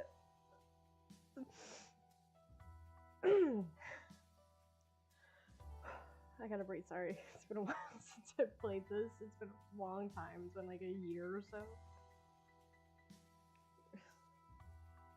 Then energy from my body was slowly draining from the kiss, making me feel light and warm. It was almost pitiful how comfortable I was, how comfortable and how willing I was in this situation. Still, I held no regrets. I was enjoying every bit of the kiss. Sam gently leaned back, pulling me along with him so that I was laying on top of him. I felt odd, yet comfortable to be the one in control. Just to keep my brain off of this, imagine being in the front yard, looking up and seeing your brother. Like, imagine being in the yard, looking up, seeing your brother, like your younger brother or older brother, whichever one he is to you, seeing him with the human you are living with, making out. Like, you see your brother just making out with a girl. What would be your thoughts? I'd be like, lucky dog. Sam wasn't as forceful as he was when we first met, and it felt almost magical. It was how I imagined the first kiss to be, like, except with energy drain. Soon, though, the energy drain stopped and Sam gently pushed my face away to end the kiss. I stared down at him as we both panted for air. I had never kissed like that before, and I was so lost in the moment that I had forgotten how to breathe. Sam moved a strand of my hair from my face to behind my ear, still full of desire. The look in Sam's eyes, though, I almost couldn't find the strength to pull away. I could feel the hold of his mind-altering spell fade away, but I still felt hot. Something told me that I wanted more, but at the same time, I wasn't sure if I truly did want to give any more. For his thing, I'm gonna be honest, for his route, you need to keep going. So, I opened the opportunity and I was enjoying it as much as he was.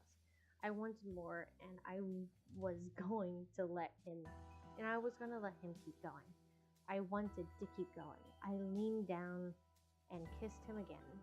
Sam gasped against my lips, but continued to kiss back. I could feel him pull on the tail of my bow, releasing it, and following his hand off from around my neck. He moved the ribbon to his pocket before gently unbuttoning the top 2 buttons of my blouse. Like I said, this is not a kid's game. PG-13, or also known as you need to be a teenager. The desire in my body drove me insane, forcing a moan to escape my lips. I see red kisses from my lips down to my exposed neck. I really hope no one's home, or no one can hear me. As he began to ravish my neck and shoulders in hot kisses, I leaned my head back and let out a pleasurable sigh escape my lips. I'm not rereading that. Sam was ruthless in his passionate kisses on my skin. Sam didn't stop touching and kissing me, making more moans and gasps run out of my mouth into the open air. He may have been full, but he was as hot as I was. I couldn't even comprehend how much time we spent making out. I was so lost in the pleasure that I didn't care. Call it sinful, but I didn't care. I loved it. His touch, his kiss, his heat. I desired it beyond anything at the moment, even as he lowered his kisses down to my chest to just above my bra. My heart was beating wildly in my chest. Something about Sam intrigued me immensely, but something made my heart quicken for him. It couldn't have been love, but it was too passionate to be lust. What was it? However, I began to feel dizzy, seeing the skies start to spin almost wildly. I gripped to Sam's shoulders, trying to signal him to stop, but my mind faded to black before I could let out another sound. I felt good, but I didn't care that I was blacked out. I felt warm and fuzzy in the darkness. I never knew indulging in that kind of passion would be that good. I now just wanted to awake, hopefully in a good way. My eyes eventually fluttered open, adjusting to the sight around me. I felt familiar silks underneath me, letting me know I was in my bed. I slowly sat up, stretching, the tiredness still lingering. I'm gonna stretch for a second.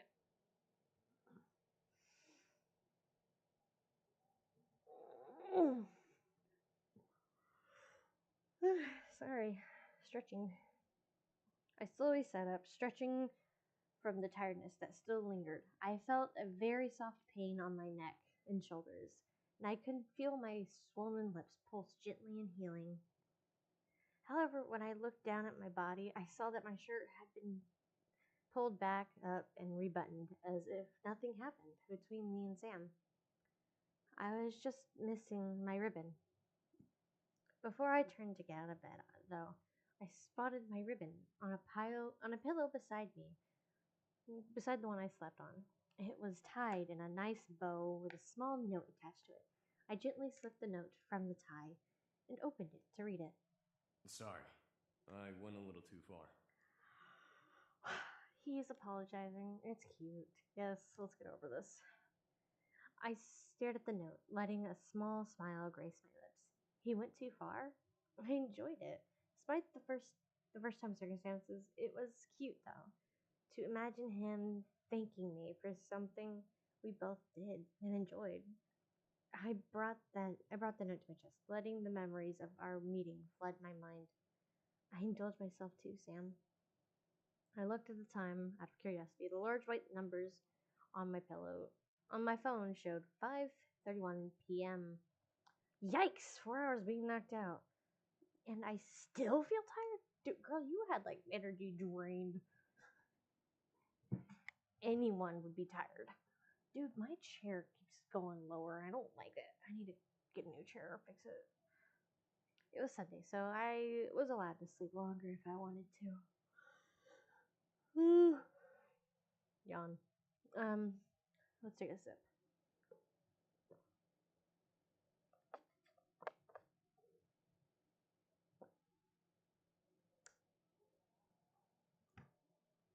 The reminder of the night passed by surprisingly uneventful.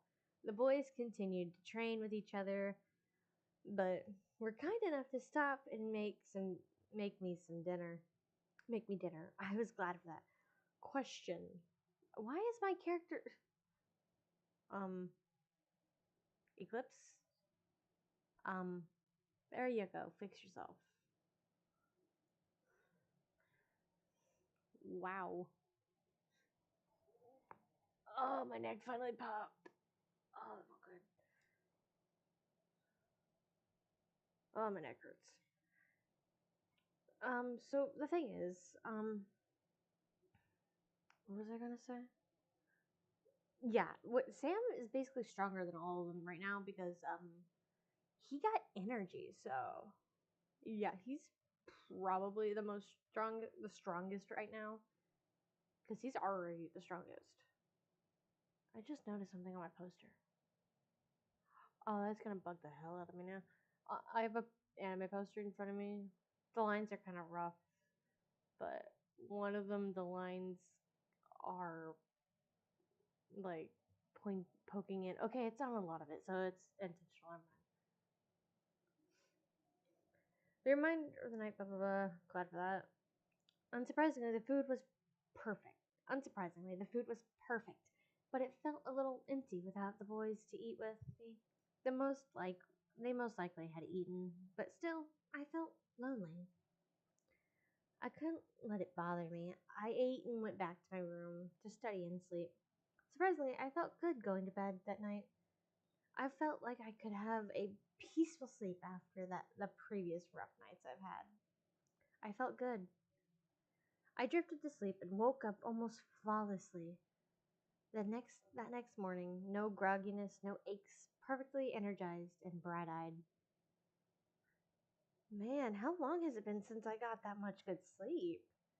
I looked to my alarm clock. I woke up 10 minutes before my alarm.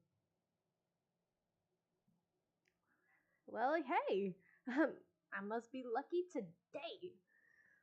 Karma owed me some luck. After all, I had gone through in merely a handful of days. I deserved to get some good luck. Ecstatic for the day ahead, I turned off my alarm before they could ring and got dressed. However, my phone started to quickly buzz from an incoming text. Huh? Who's texting me this early? Yo, Anderson! You're carpooling with us from now on. We're not letting you waste your money on a bus. Get ready and be at your gate at 7 stat. I smiled. My friends were the best. I couldn't drive yet, and I didn't have a car, so it was awesome that my friends would let me carpool. I checked the time, 6:30. Perfect, I can eat some breakfast before they come. One thing about eating breakfast before you leave for school, I took the bus, so it would always be like a piece of toast or some shit. I'd shove it in my mouth and run to the bus stop. I'd get there early, so I'm just eating either a granola bar, coffee, or toast at the bus stop. If I was lucky, I would have a protein shake. Sometimes I would make myself a protein shake. My dad would make protein shakes just for me to have for breakfast a lot. Like peanut butter, chocolate, some protein powder, and just blend it together. Oh, dude, I miss those. I want a protein shake right now because they're so fucking good. Especially the ones we made at home. They were awesome. I packed my bag and carried it downstairs towards the kitchen. As I entered the dining room, I saw a plate with eggs, toast, and bacon sitting on the table. A fresh steaming cup of coffee sat next to the plate with sugar and creamer on the side. I walked to the table and couldn't believe what I was seeing. Who made this? As I spoke aloud, a small red note caught my attention. Have a good day, yours. My heart skipped a beat as I finished. I could tell it was from one of the boys. Maybe it was from him. Every time you go through this, it's the same thing. It's always like from him, like, oh, generic. You don't know which boy it was from.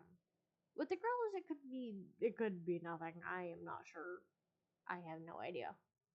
I've never gone for one of the girls. At least not yet. I smiled before putting the note in my bag and eating up. The food was so delicious. I devoured every amazing bite. I looked to the time again. Time to go. I quickly rushed to the door, checking myself in the passing mirror. I wasn't wasn't wanting to impress anyone, but I still needed to look decent. Before I could reach the handle of the door, however, someone took my hand. Huh? I turned to see Sam, who was holding my hand back with a stern look on his face. My name. Your name? My true name isn't Sam. I want you to know my real name if something happens. That thing is, if you know the true name of a demon, you can call them at any moment. You just gotta yell their name, and they will come. They have actually no choice. That's why if you know a demon's name, you have power over them. His true name? What did he mean? Why was he telling me this now? I remember reading about demons' names from the journal I've read yesterday. If you knew a demon's true name, you could summon them to you no matter where they were, or no matter where you were or where they were. Sam gently pulled me to him and leaned close to whisper in my ear. My name is Almaris. Sorry, I spoke over it. My name is Almaris. Almares. Amares? I can never pronounce it. It's a weird Latin name, I think. As he said his name, I could feel it lock into my memory. Something in my head would make sure I would never forget it. Sam pulled away and stared at me, despite still carrying worry in his eyes. If you're in any danger, any time, doesn't matter when, call my name. I promise that I'll come and help you. I stared at Sam, unable to say anything. I could only nod in response. Sam nodded before releasing my hand and heading into the dining room. Something told me that name would be useful, eventually. And right on cue, Naomi drove up to the gates with Suzu, waving me down. I rushed out of the door, and we headed to school, talking about the homework and the coming days.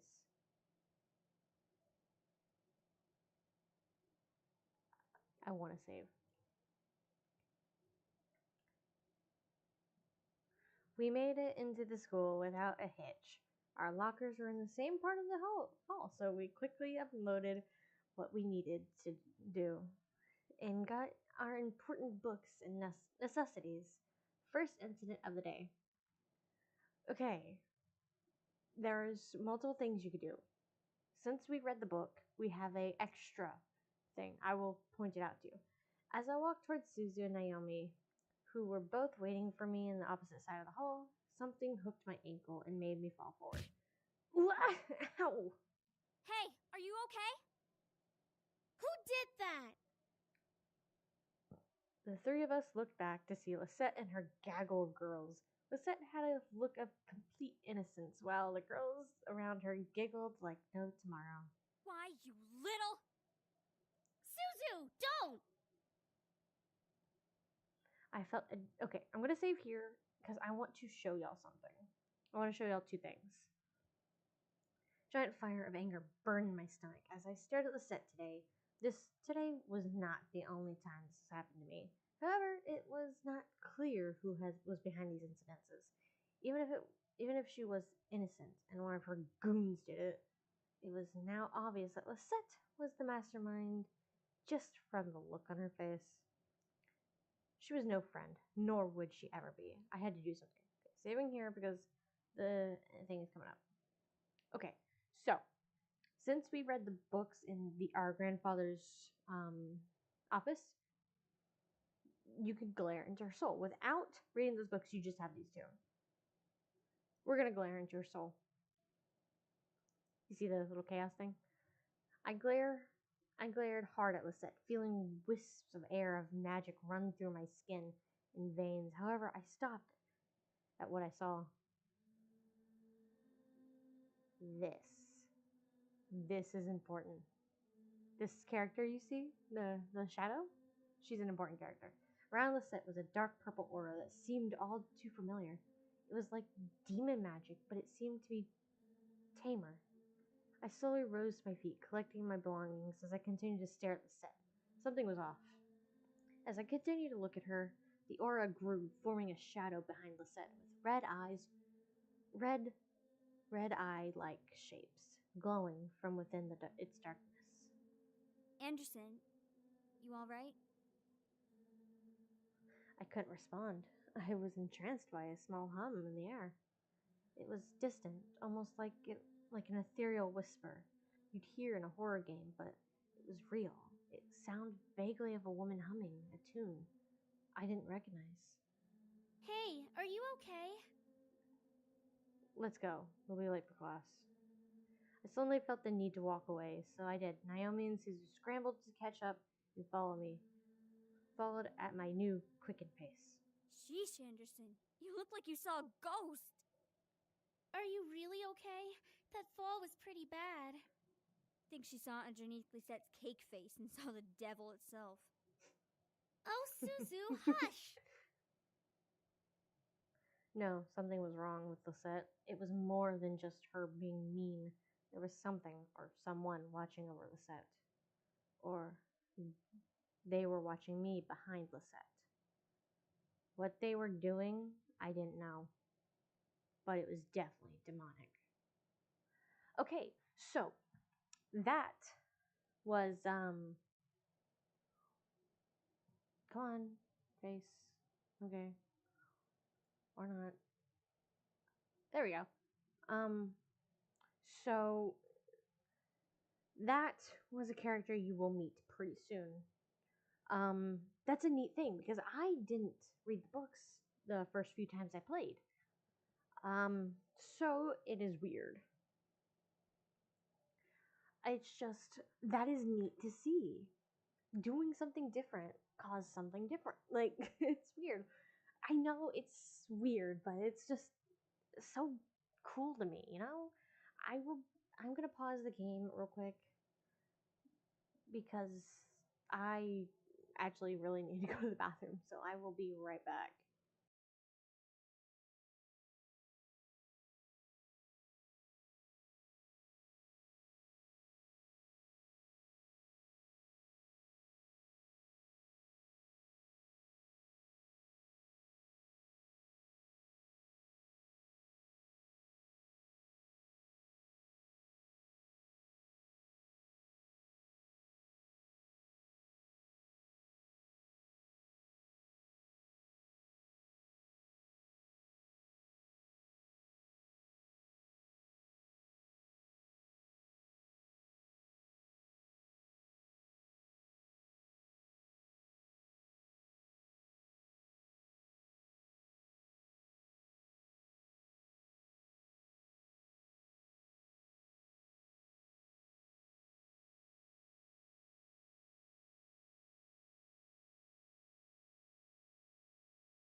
Okay, I'm back. Sorry, I took a second to tighten the thing on my chair so it doesn't keep going down. So hopefully that fixes it. So yeah, let's get back to the game. It just went black for me. Yay. Okay. Making sure my phone is charging. I took it off for a flashlight. My favorite thing to do personally is guitar and chaos. I had enough. I felt adrenaline rush through my body as I pounced off the ground and rushed at Lisette. I was not going to be the only one with scrapes this time. I tackled Lisette to the ground, swiping and slapping her innocent face. She screamed with fright before trying to push me off and block my attacks. Holy shit! Anderson! Stop it! Haha, no, chaos. I wasn't listening anymore. I felt my carnal need to get revenge taking over as I began to pull at Lisette's hair and get her and get better aim at her face with my free hand. I had enough of the bullying, the wounds, the insults, all of that was going to burn in the past. As I scraped my nails and had hand crosses Lisette's face over and over. My rebellion wouldn't be marked on her pretty face for all to see. Lisette pushed me off and scrambled to her feet, both panicked and angry at the same time. Her emotions was nowhere close to the anger I was feeling. Are you crazy? What the hell? I stood up very slowly, going daggers into Lisette's soul. Through her eyes, I must have had some sort of monster behind me. Or maybe I looked like a monster myself. But the gaggle of girls, Lisette, and even my friends had a look of pure terror on their face. I've had enough of you, Lisette. You obviously won't stop unless I fight back. Well, guess what? You're gonna get it. I charged at Lisette a second time, shoving her hard against the lockers. She let out a yelp of pain as she smacked the back of her head against the metal behind her before glaring and shoving me back. As I stumbled back, Lisette raised her hands, ready to fight. Then come on, Anderson. Show me what you've got. I bet it's not much. Bitch, I just pummeled you. I felt myself snarl in anger before raising my own fist, remembering my taekwondo. I quickly snapped onto one leg and raised the leg to get a swift kick at her head, but she blocked it with her arm and stepped towards me to jab at me. She had training, no surprise. I didn't care at that moment. I bent down, I backed away from the incoming jab, reestablishing my balance as I placed both feet on the ground. Lisette threw a jab upon jab at me, forcing me to block my torso and face with my arms and hands. Hit for hit, Lisette and I exchanged and defending blows at each other. It was indeed more than just a cat fight. This was a vengeful duel. In my mind, all I saw was Lisette, and all I wanted to do was make her stop. And if that meant beating her down, then it had to be done. We eventually gained a small crowd of people, all silent but observing the fight. My anger intensified, and my hits became harder with each second that passed between us. I couldn't let her win. I wouldn't let her win. None of Lisette's girls dared to step in, apparently afraid of me. Afraid to, after seeing my skills in our individual fighting styles. Suzu was held back by Naomi's arm, despite both of them wanting to help me. Suzu, I feel like she'd be the one to step in and beat some ass. She feels like that kind of fun. Let me check my chart. I'm gonna check to see if what I did actually worked. It worked slightly. Yay, slightly. I gotta fix that. Yay. Handyman. Clips here. I feel like Suzu would beat fucking ass. Like, I feel like she'd be the one to be like, fucking, hush, hush, fucking throwing hands. They didn't wait long. They didn't wait long for it to end, though. Suddenly, Lisette was pulled away from me, and I was pushed against the lockers. By a strong force, Lisette hit the lockers as well on the opposite end of the hallway, letting out a girly grunt of pain. I looked up to see my art teacher, Mrs. Gordon, holding me against the lockers with a look of surprise and serious concern on her face. Miss Anderson, what are you doing? I looked at Lisette, being held back by Mrs. Phillips, starting to cry innocently. I knew what was going to come out of her mouth. I didn't ask you. Did any of you hear me ask her something? No, I didn't ask her anything. Lisette. That's why it's my pronunciation of Lisette. Started crying innocently. I knew what was going on. It was going to come out of her mouth, so I tried to push Mrs. Gordon off to confront her. Mrs. Gordon, however, kept an arm wrapped around me, keeping me back. No, don't you dare start crying, Lisette. You started this. Miss Anderson, get a hold of yourself! Before my angry wish. What is wrong with you? What did I ever do to you? I couldn't stop the angry tears running down my face as I shouted across the hallway. Lisette and Mrs. Phillips stared in shock at my screams as Mrs. Gordon tightened her hold on me. I am so sick of it. Leave me alone. Okay, hold on. My V2 model keeps freezing up on me. Hello? Do I need to change models? Hold on. You know what? We're gonna change the model for now. Maybe that might help.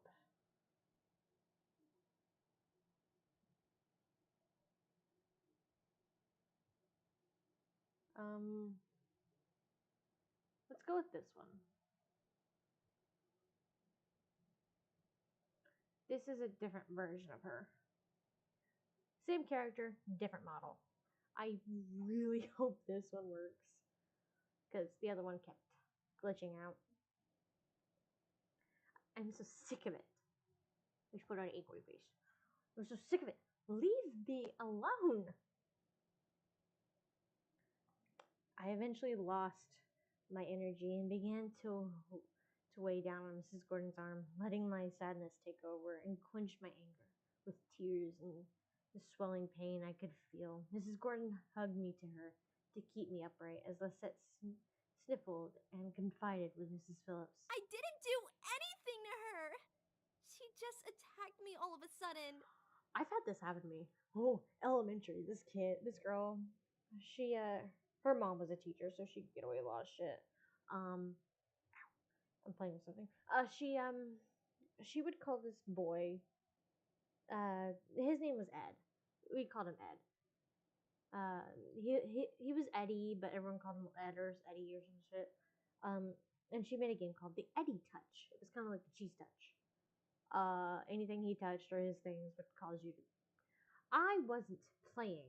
I was friends with the kid.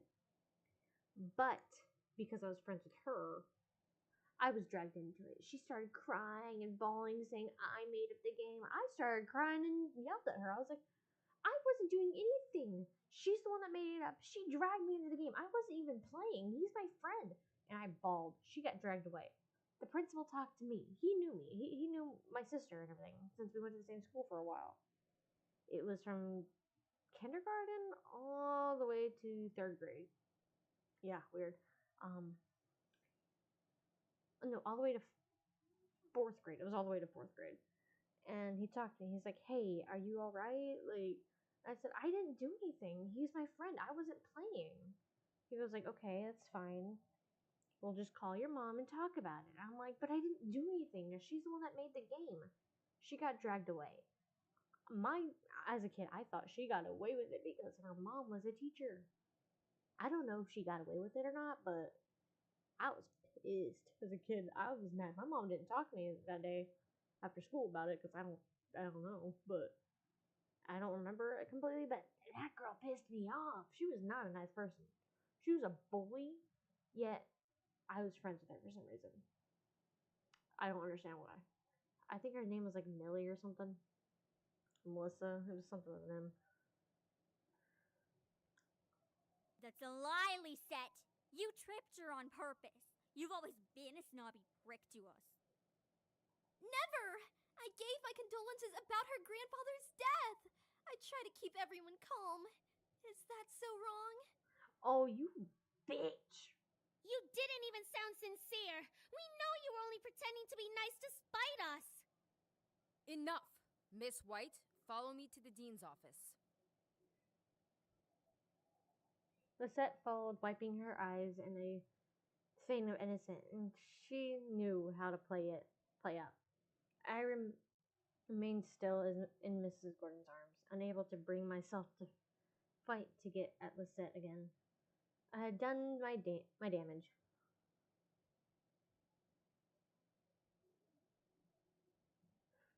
Sorry, there was something stuck in my teeth. Lisette wannabes. The gaggle of Lisette wannabes would make sure I became infamous around the school. I didn't care. Ow. I made my statement on Lisette's face and body. I wasn't afraid to do it again. Mrs. Gordon, however, wasn't done with me. Come with me, sweetie. I nodded and followed my friend. I nodded and followed. My friends frowned as they watched me leave, but they headed to class without me. Mrs. Gordon led me into an empty classroom which she had claimed as hers. It looked like all of the other classrooms, but art posters lined the walls. Many students loved the room, but hated one thing, the mirror in the very back of the room. It was the one thing Mrs. Gordon loved to use against her students.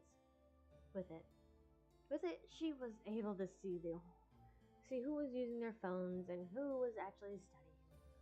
Mrs. Gordon led me to the back of the room and sat me down in front of it. What do you see? I love her two eye color, like the green and blue. I love heterochromia. It's so cute. And I love how her earrings, like, I noticed this when I first did that. Like, look. The green is on this side, even though her green eye is here. And the blue is on this side when her blue eye is on this side. Which I think is so cute. Like, it's a good detail. Huh? Tell me what you see. I looked in the mirror and saw myself.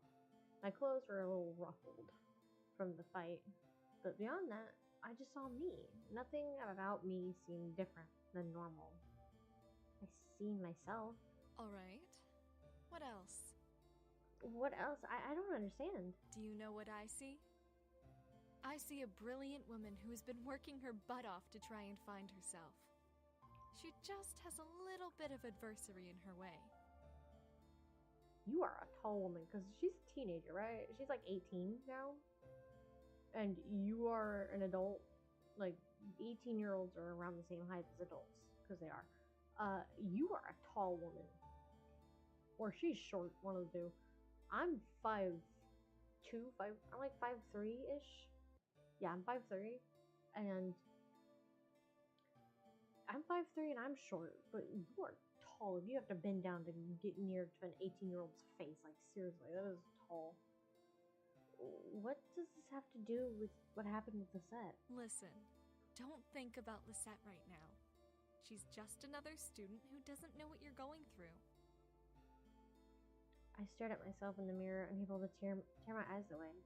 She was right, but I still lingered on what happened with Lisette.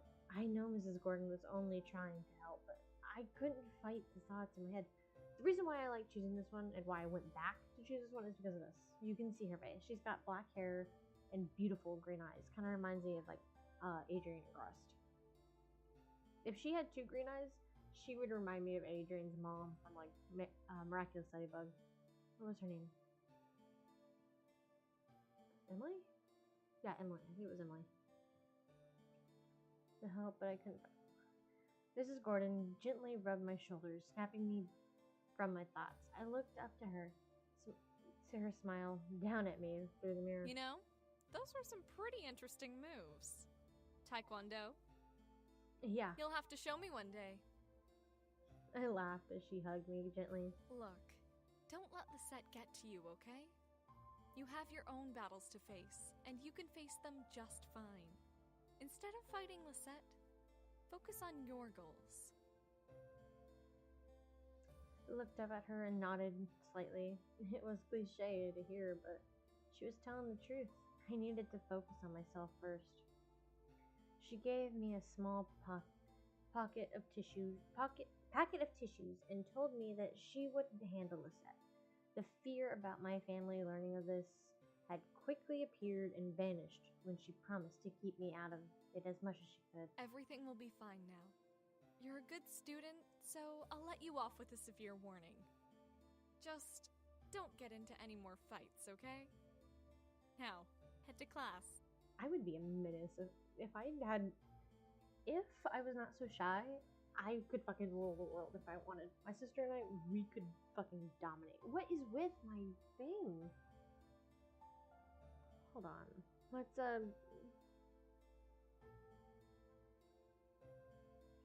my thing is not wanting to work today, huh?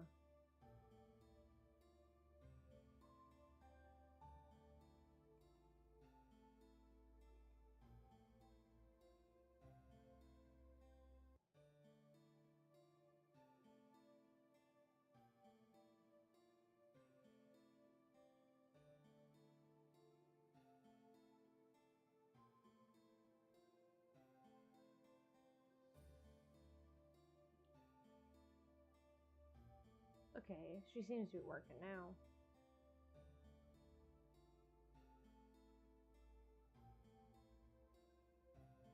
I'm done here. There we go. Hopefully it works. I went back to this model. I like this one way better. Now I gotta click back into the game. I nodded before heading to class. Surprisingly, the rest of the school day went... Okay. Oh, that was her hair. Sorry, the dialogue box went away. Surprisingly, the rest of the school day went off without another incident. I went to my classes and had lunch and was anxious to get home. As the bell rang for the school to end, I felt my phone vibrate in my pocket. Huh? A text from Dad. I'll be picking you up today. Make sure you're ready to go when I get there. Huh? That's kind of surprising. One thing I want to mention. Whenever the girls texted, their voice heard. When Dad texted, his voice wasn't there. I have a feeling it's because of what's about to happen. I quickly headed back to my locker and got my things before waiting for Naomi and Susan. Hey, are you ready to go? Actually, my dad's picking me up. Really? Okay, I guess that kind of makes sense. We'll drive home together next time. Tell your dad that we've got you covered from now on. Yeah, alright. Even while I laughed, something didn't seem right. My dad texted me to say this. Why was he going to pick me up? Had I done something wrong? I didn't know. I waved goodbye to Naomi and Suzu before heading off to the usual spot where my dad picks me up. I took the time to listen to my music while I waited. I need to go to another Rise of the Phoenix concert. Is that a real band or is that just fake? I don't know if it's real. Eventually, I had played the entire album with no one showing up. What the? Hey, Dad's never late, especially not this late. Quickly dialed my dad's number again, but as soon as I pressed call, it disconnected and read as a signal disconnection error message. Well, huh? What the? No signal error? How do I not have signal? Double checked my phone and saw all 5 bars for signal. He must be in a dead zone. Before I could finish, a group of hands grabbed at my hands and feet and covered my mouth. I screamed into the hand over my mouth, struggling to pull away from their hands, grabbing at my limbs. I felt disgusted and scared, feeling their hands on me. I needed it to stop. Hey! Don't dirty up Malix's prey! The voice, which sent fearful shivers down my spine, whispered into my ear. You're coming with me, Miss Anderson. couldn't fathom what was happening to me. What was happening, but before I knew it, I was blindfolded and my limbs quickly tied up. I felt myself being carried somewhere and was shoved into something that echoed the interior of a bus or a van. The doors closed and off I was taken, unsure of where I was going and why. All I knew was that I was in trouble. All I saw was darkness. Felt numb. I felt numb as I was taken to a place I didn't know of. I couldn't even move my lips to scream. Sounds zipped past me, past my ears. First of the interior car, then the outside. Then an echoey space with whispers and cackles of people vibrating through it. However, the wrap around my eyes was eventually removed from my face, and my bones were cut. It took a while for my eyes to adjust, but I found myself in a warehouse surrounded by devils, including Malix, who was smirking at me. Nicely done! I'm sure those little shits will come running to find you when they realize you didn't return to your precious little mansion. They'll search everywhere for you. Malix walked over and set the barrel of his gun against the skin between my eyes. It'll be so funny when they find your dead body instead. So, there's multiple things you can do. Either wait, fight, or Almares. These two are like the two you want to do if you're not going for the guys. Like, there is a way to fight him and win, but I've never done that because that's for the girls. But I'm going for Almares. Almares! All of a sudden, a bright light engulfed the room, causing the devils around to cover themselves. What the? Gust of wind rushed past me, almost forcing me back. I covered my face with my arms, bracing myself and standing my ground. I tried to peek through my arms to see what was going on, but the light continued to shine brightly. As the gust slowly started to die, the light began to fade, revealing a very pissed off Sam. Sam? Don't worry, I gotcha. At that moment, Sam didn't even give Malix a chance to breathe. As I blinked, I saw him just ram himself into Malix's cheek, sending the devil flying back against the wall of the warehouse we were in. You motherfucker! Sam was relentless. He quickly followed Malix into the wall, began slamming his fist into Malix's body. An imprint of Malix's body began to form into the wall as Malix was beaten in. The remaining devils stared, trying to figure out what to do. Help Malix or watch in silence. Ares, however, walked up beside me and crossed her arms as she watched with an amused smirk on her face. Ares, I'm guessing that's the woman that was with Malix. I'm guessing. Sorry, I feel like really tired yet. This is awesome. Get off! With a blast of heat, Sam was forced back from Malix. Sam slid on the balls of his feet, covering his face from the burst of heat that forced him back. Malix, on the other hand, was practically on fire. His menacing eyes glared deadly daggers at Sam as Malix gripped his gun. You're dead, Incubus! Malix prided himself in the wall and began to fire hot bullets at Sam. However, none of the shots made it to Sam's body. In the blink of an eye, Sam had disappeared from his spot and reappeared at Malix's side, ready to lay a heavy punch to Malix's head. Too slow! Malix, though, wasn't as slow as Sam. Malix quickly turned to shoot at Sam, who barely had the time to dodge it. It quickly turned into a fight of Sam using his speed to dodge and try to hit Malix, and Malix using the gun and devil-like skills to try and lock onto Sam's appearing form. It was almost too fast to follow. However, I could tell something inside Sam has changed. He wasn't holding anything back in this fight. It was as if something incredibly demonic had taken a hold of him and forced each punch he threw and each step he made.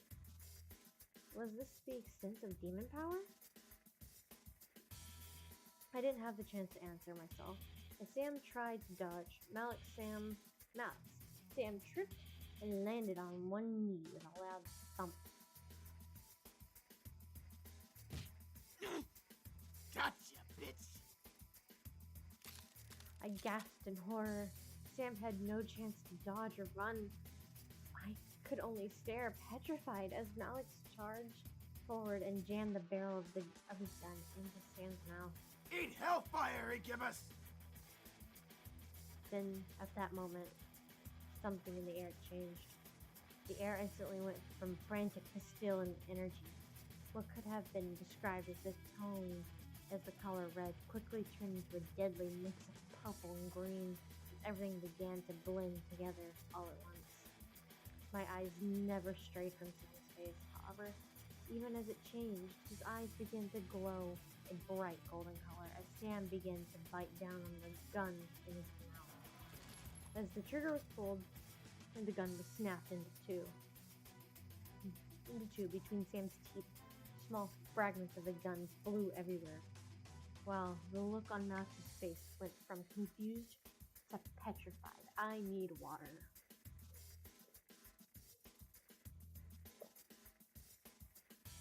I love how when the music comes on, you know shit's going down. Before Malix could utter a single response, Sam let out a giant animalistic roar, sending waves of fear down my spine, and tackled Malix to the ground.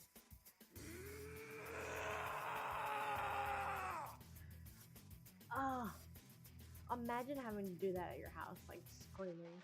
With the teeth, the little fangs. The fangs are so cute. I love drawing them. I stared as Sam began to slam punches into Malix's face, one right after the other. Sam's skin began to morph and shift with each punch, changing from human to something else. Before I was allowed to see Sam's new form, however, a pair of hands quickly covered my eyes instinctively. I reached up to grip them, trying to pull them off. The voice stopped me. It's me. Don't look.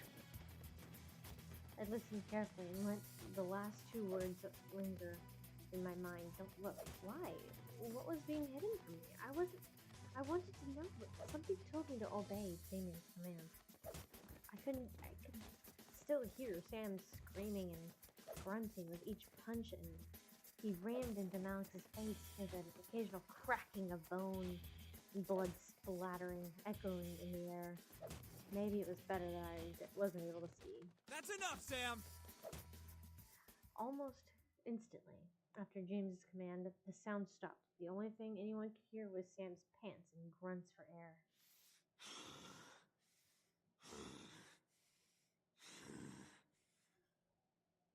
Malix is dead, and you've lost your glamour spell. Shut up. Glamour spell? What did he mean? Glamour spell is, if you don't know, it's like what they use to make... I froze. Look human. They didn't look like humans after all? What did they look like? Like demons.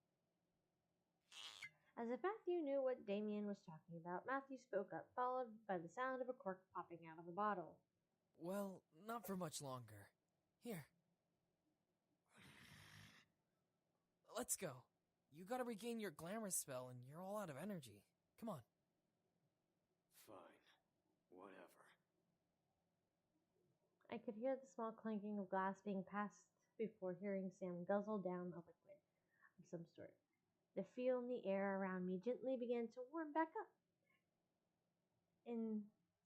insinuating that everything had been returned to normal. Finally, Damien moved his hands through my eyes, allowing me to see around me. Once again, the devils, including Eris, had fled. On top of that, Malix's body was on top of Malix's body was a dirty sheet that was quickly turning red from blood. I could see that Malix's face was completely caved in, making a dip in the blanket. He fucking killed him. Like, oh, I wish I could see that. Just fucking a concave where his head should be. He's like dead. The boys, however, had gathered around me. All of them, including Sam, looked like nothing had happened. What? Just... I tried to speak, but everything zipped around in my head at the whole event, and I felt like speaking wasn't possible. Let's just get you home, miss. There's nothing more to see here. I could only nod. What had happened boggled my mind to the point of disbelief. I was scared. I was second-guessing everything, lost in a sea of what and how and when. As we walked out of the warehouse, I looked to Sam for some form of sign that I wasn't dreaming. Sam kept his eyes down and away from me. It was over. Malix was gone and the boys were finally safe. A wave of relief ran through my body at the thought of never having to deal with that group again. At the same time, a pang of realization hit in the back of my mind. The boys were only going to stay until after Malix was defeated. That was our deal. As we approached home, I could feel something heavy weighing down my heart. It was late, but the boys led me inside and turned on the light in the lobby. Finally, we can relax. It will be good to have some rest without devils breathing down our necks. I'm just tired. Can I hit the hay early? I think some sleep would be good for all of us. I looked at Damien, knowing he could read my mind, and frowned. I didn't want him to know about my thoughts on the situation. Yeah, bed sounds good. I wanted to just end tonight. Too much had happened, and I felt dizzy, just trying to figure it out. However, Damien spoke up, stopping all of us from moving. Should we be gone in the morning? The air became still with tension. The realization of the situation hit the boys like a wave, forcing them to turn to me in curiosity. They had remembered their deal, and they were now awaiting me to decide their fate. I gulped face to face with the reality of the situation. The boys were leaving it up to me. They looked like they were willing to accept whatever I had demanded. It was only fair, though, after all that had happened. I looked to Sam, feeling my heart flutter in my chest. I didn't want him to leave, but would he ask to stay? I hoped that he would say no and ask me to stay longer. As if he knew what I wanted, Sam moved and stepped to me, putting his hand in his pockets and looked down at the ground. He was still ashamed of what he had done, but he spoke to me regardless. Hey, I kinda... I wanted to thank you for your energy and stuff. Well, I kinda want to stay here. Can we stay here? Please? My heart skipped a beat. My heart skipped while a large red blush ran across my cheeks. The boys stared at Sam wide-eyed, but didn't dare to speak out. Sam stepped back to give me space, returning to where he was. I moved my gaze across each boy, trying to make a decision. If they left in the morning, I would never see them again, and my life would return to normal. And if I did decide to let them go, that would have been for the best. No goodbyes, no delays. But did I want to? They had done so much for me in such a small amount of time.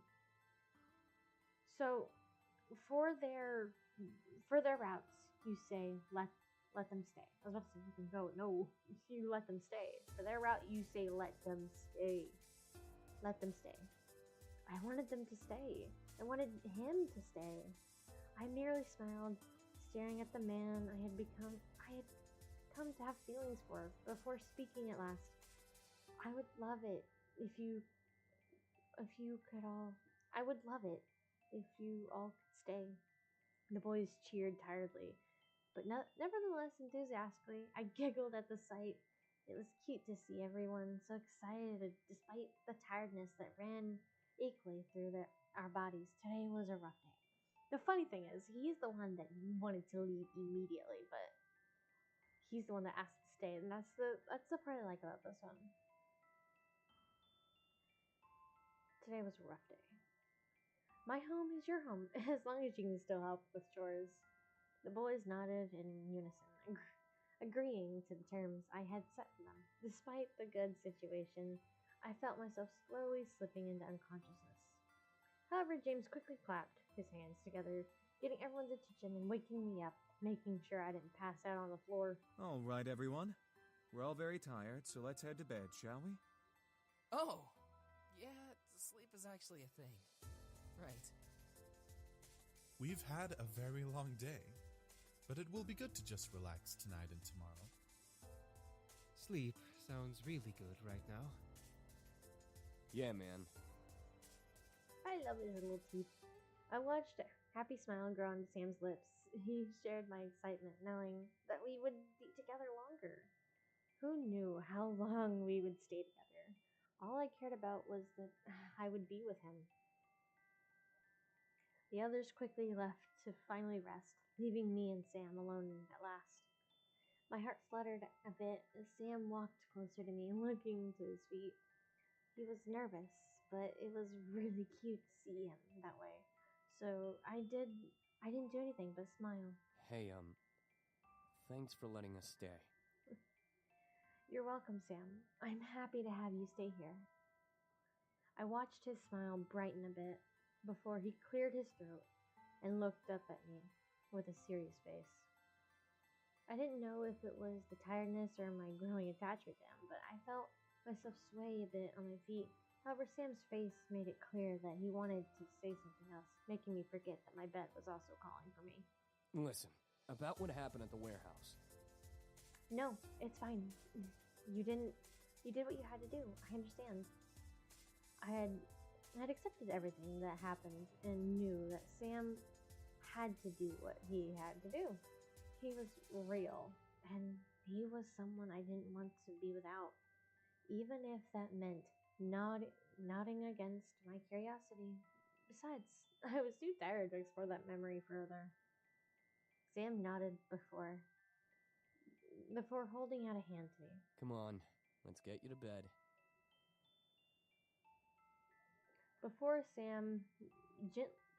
I nodded before Sam gently lifted me up into his arms like a bride and carried me to my room. I didn't want to leave his arms, leaning my head against Sam's chest, but eventually I was slowly lowered to my bed and covered with my bed covers. I was still in my school clothes, but I was too tired to strip or care. I looked to Sam, fighting a yawn from escaping me, as he gently ran a hand over my hair. Get some sleep, alright? I'll make some breakfast again for you in the morning. I nodded with a tired smile before watching him slowly stand and leave my room, closing the door. A wave of happiness washed over me. As I laid in bed, I made a good choice. Sure, it would be hard, but I could tell that I would be able to manage it. Help around the house and being with the man who I slowly started to fall for would be worth it. Let's save real quick. I slowly felt my exhaustion take over. I let sleep consume me as I drifted into the darkness in my mind. Everything was peaceful. I was happy.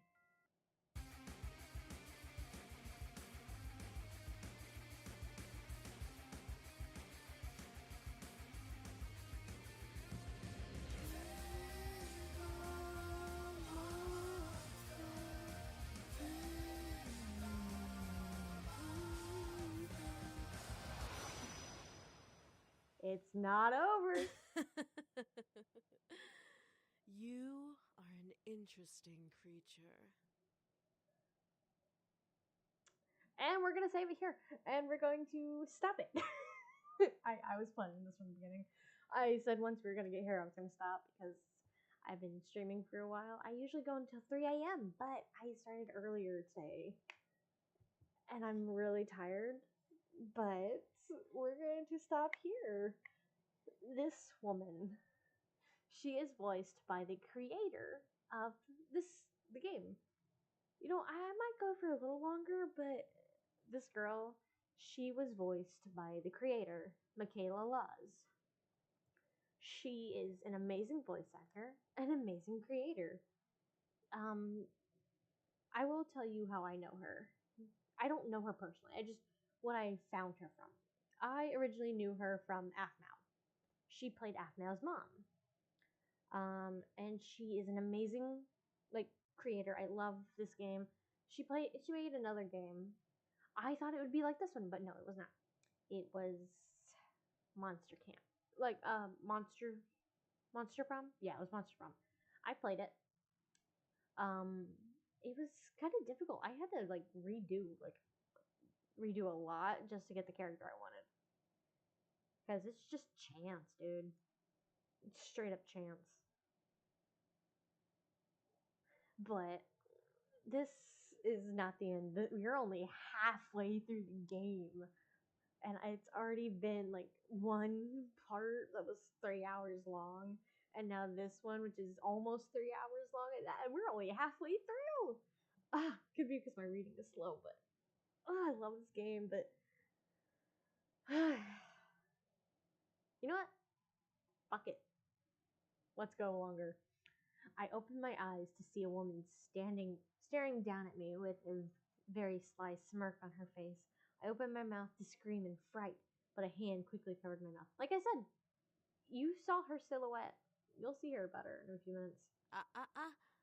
No screaming now. Too early, silly girl. I could only stare up at the woman above me. I still felt weak, not having the strength to move and fight her off. What was going on? Why was she here? Why do the boys like you? You're unique, yes, but that can't be all that you have going for you.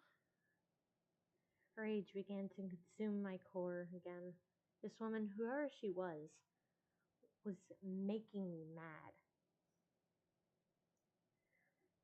She must have known, as she let another smirk grow on her face. Ooh, you're feisty.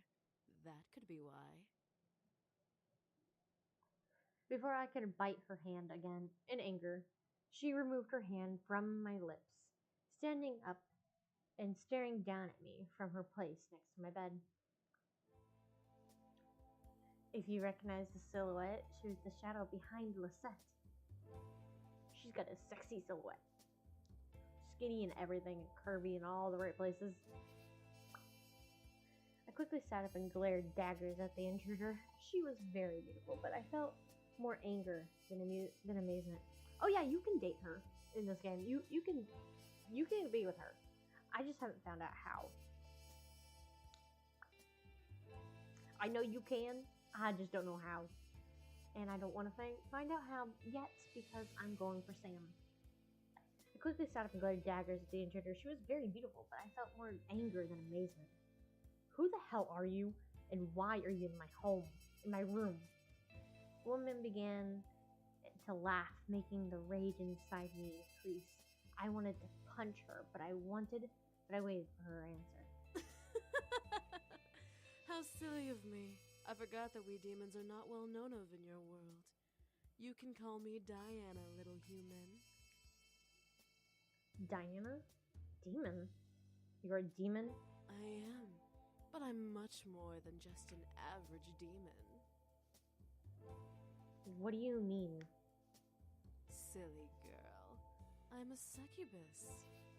The female version of the boys. She's a succubus. The boys are incubi. You have met both genders of the sex demon. I stared at Diana in shock. A succubus? First incubi, now succubus. Great, I have met both genders of sex demons. Diana crossed her arms under her bosoms and looked at my body. Well, you are pretty.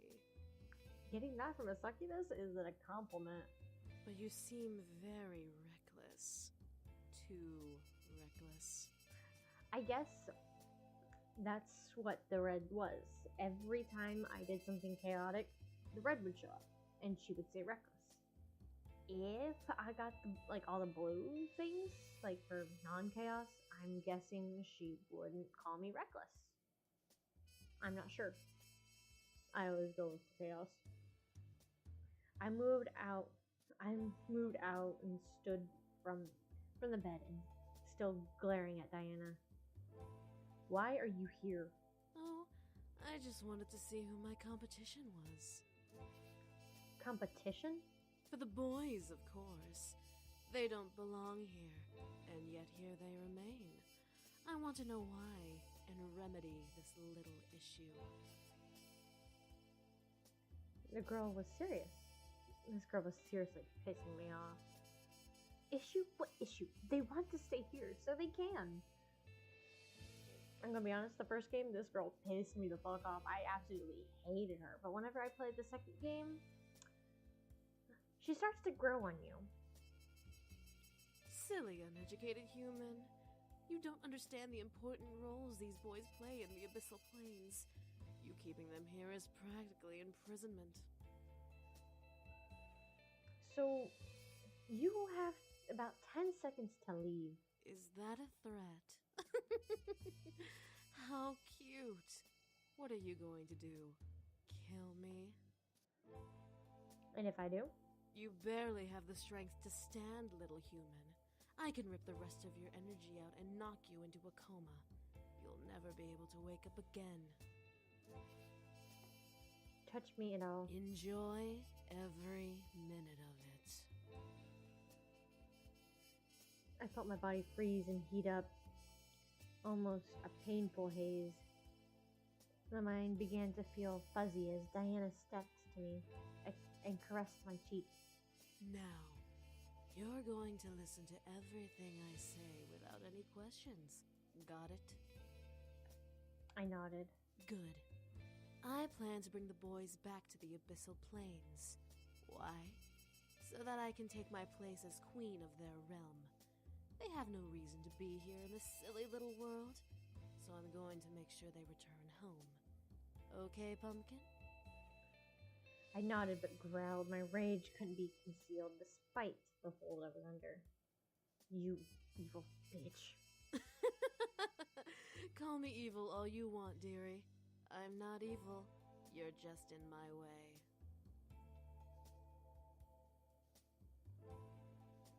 I felt Diana lean into my ear and whisper, making me unconsciously shiver in both pleasure and annoyance. Now, be a good little human and go to bed. I'll make sure they're gone before you get home tomorrow from school, so make sure to say goodbye in the morning. I felt my body move on its own to lay in bed and cover itself with my bed sheets. I glared at Diana the entire way down. Diana laughed at my futility. I'll get you. Oh, please do. All of a sudden, her voice deepened and became cold and demonic, sending a violent, scared shiver down my spine. Her red eyes practically illuminated in the darkness of my room as she glared at me. You got red eyes? Hold on. I can give you red eyes. Hold on. I have red eyes too. Hold on. Let's move this over. Let's turn off YouTube model real quick. You want red eyes? I got red eyes for you. Hold on. You want red eyes? I got red eyes.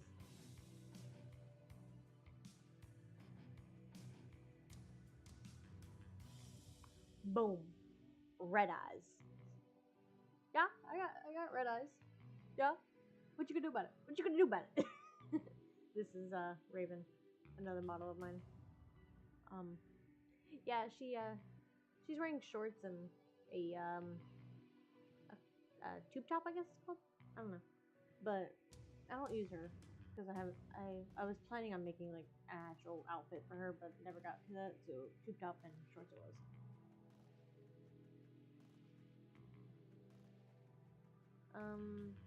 Well, I have a version of Eclipse that has red eyes, but it's meant for like Halloween and stuff.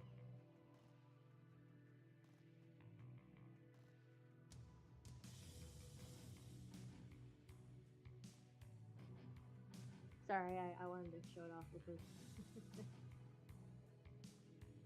There we go. Back to Eclipse with blue eyes. Icy blue eyes. Similar to mine. Her red eyes practically illuminated in the darkness of my room. She glared at me. Give me a reason to make your life a living hell. I gritted my teeth, trying to fight back against the hold on me. She couldn't have been that tough. She needed energy to survive, right? I was sure she couldn't have had enough to hold me down forever. Diana then laughed and returned to normal. Oh, and make sure you don't tell the boys I was here. I want my visit to be a surprise. I felt the hold on me disappear, allowing me to sit up and practically growl at Diana in rage. What's stopping me? Then you must not care about your friends and family as much as you care for the boys. I stopped and stared. What did she mean by that?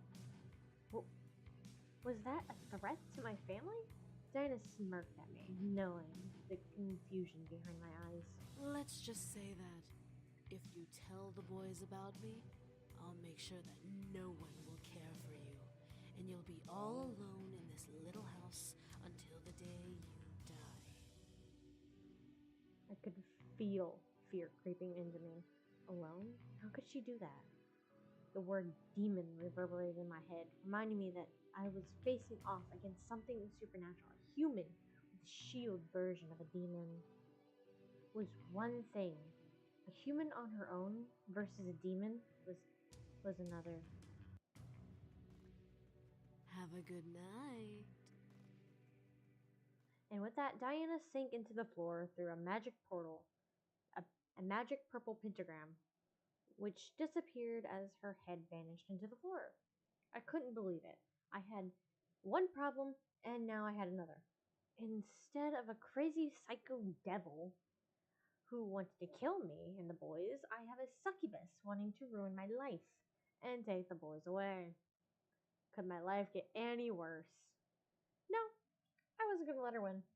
She's not as powerful as she looks. I know it. She's actually pretty damn powerful. I had to mentally confirm it. She wasn't going to win. The boys wanted to stay with me.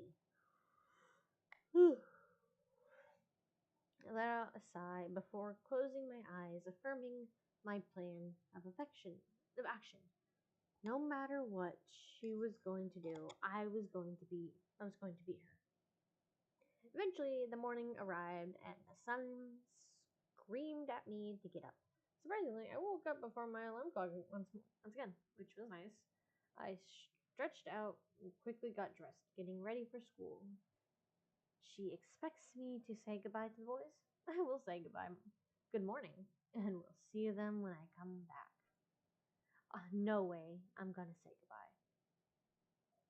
I scooped up my bag and headed downstairs to the dining room, seeing the boys already eating a delicious selection of food.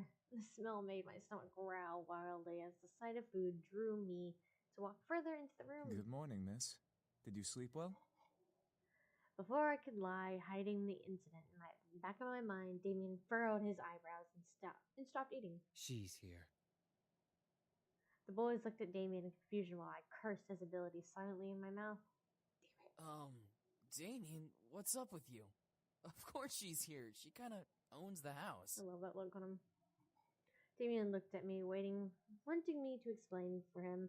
However, the threats that Diana gave me last night warned me to keep my mouth shut.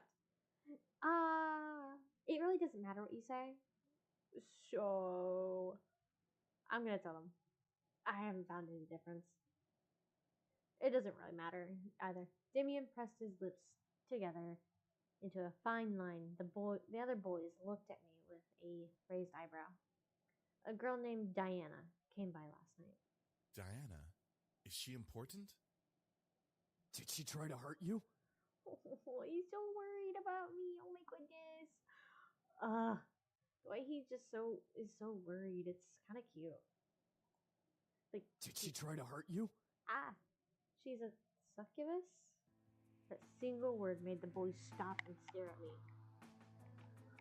I looked to each boy, unsure of what was going through their minds. Should I have avoided it? So, she's come to try and bring us back. She must really be desperate. Well, what should we do now? Nothing. She'll give up eventually. Will she?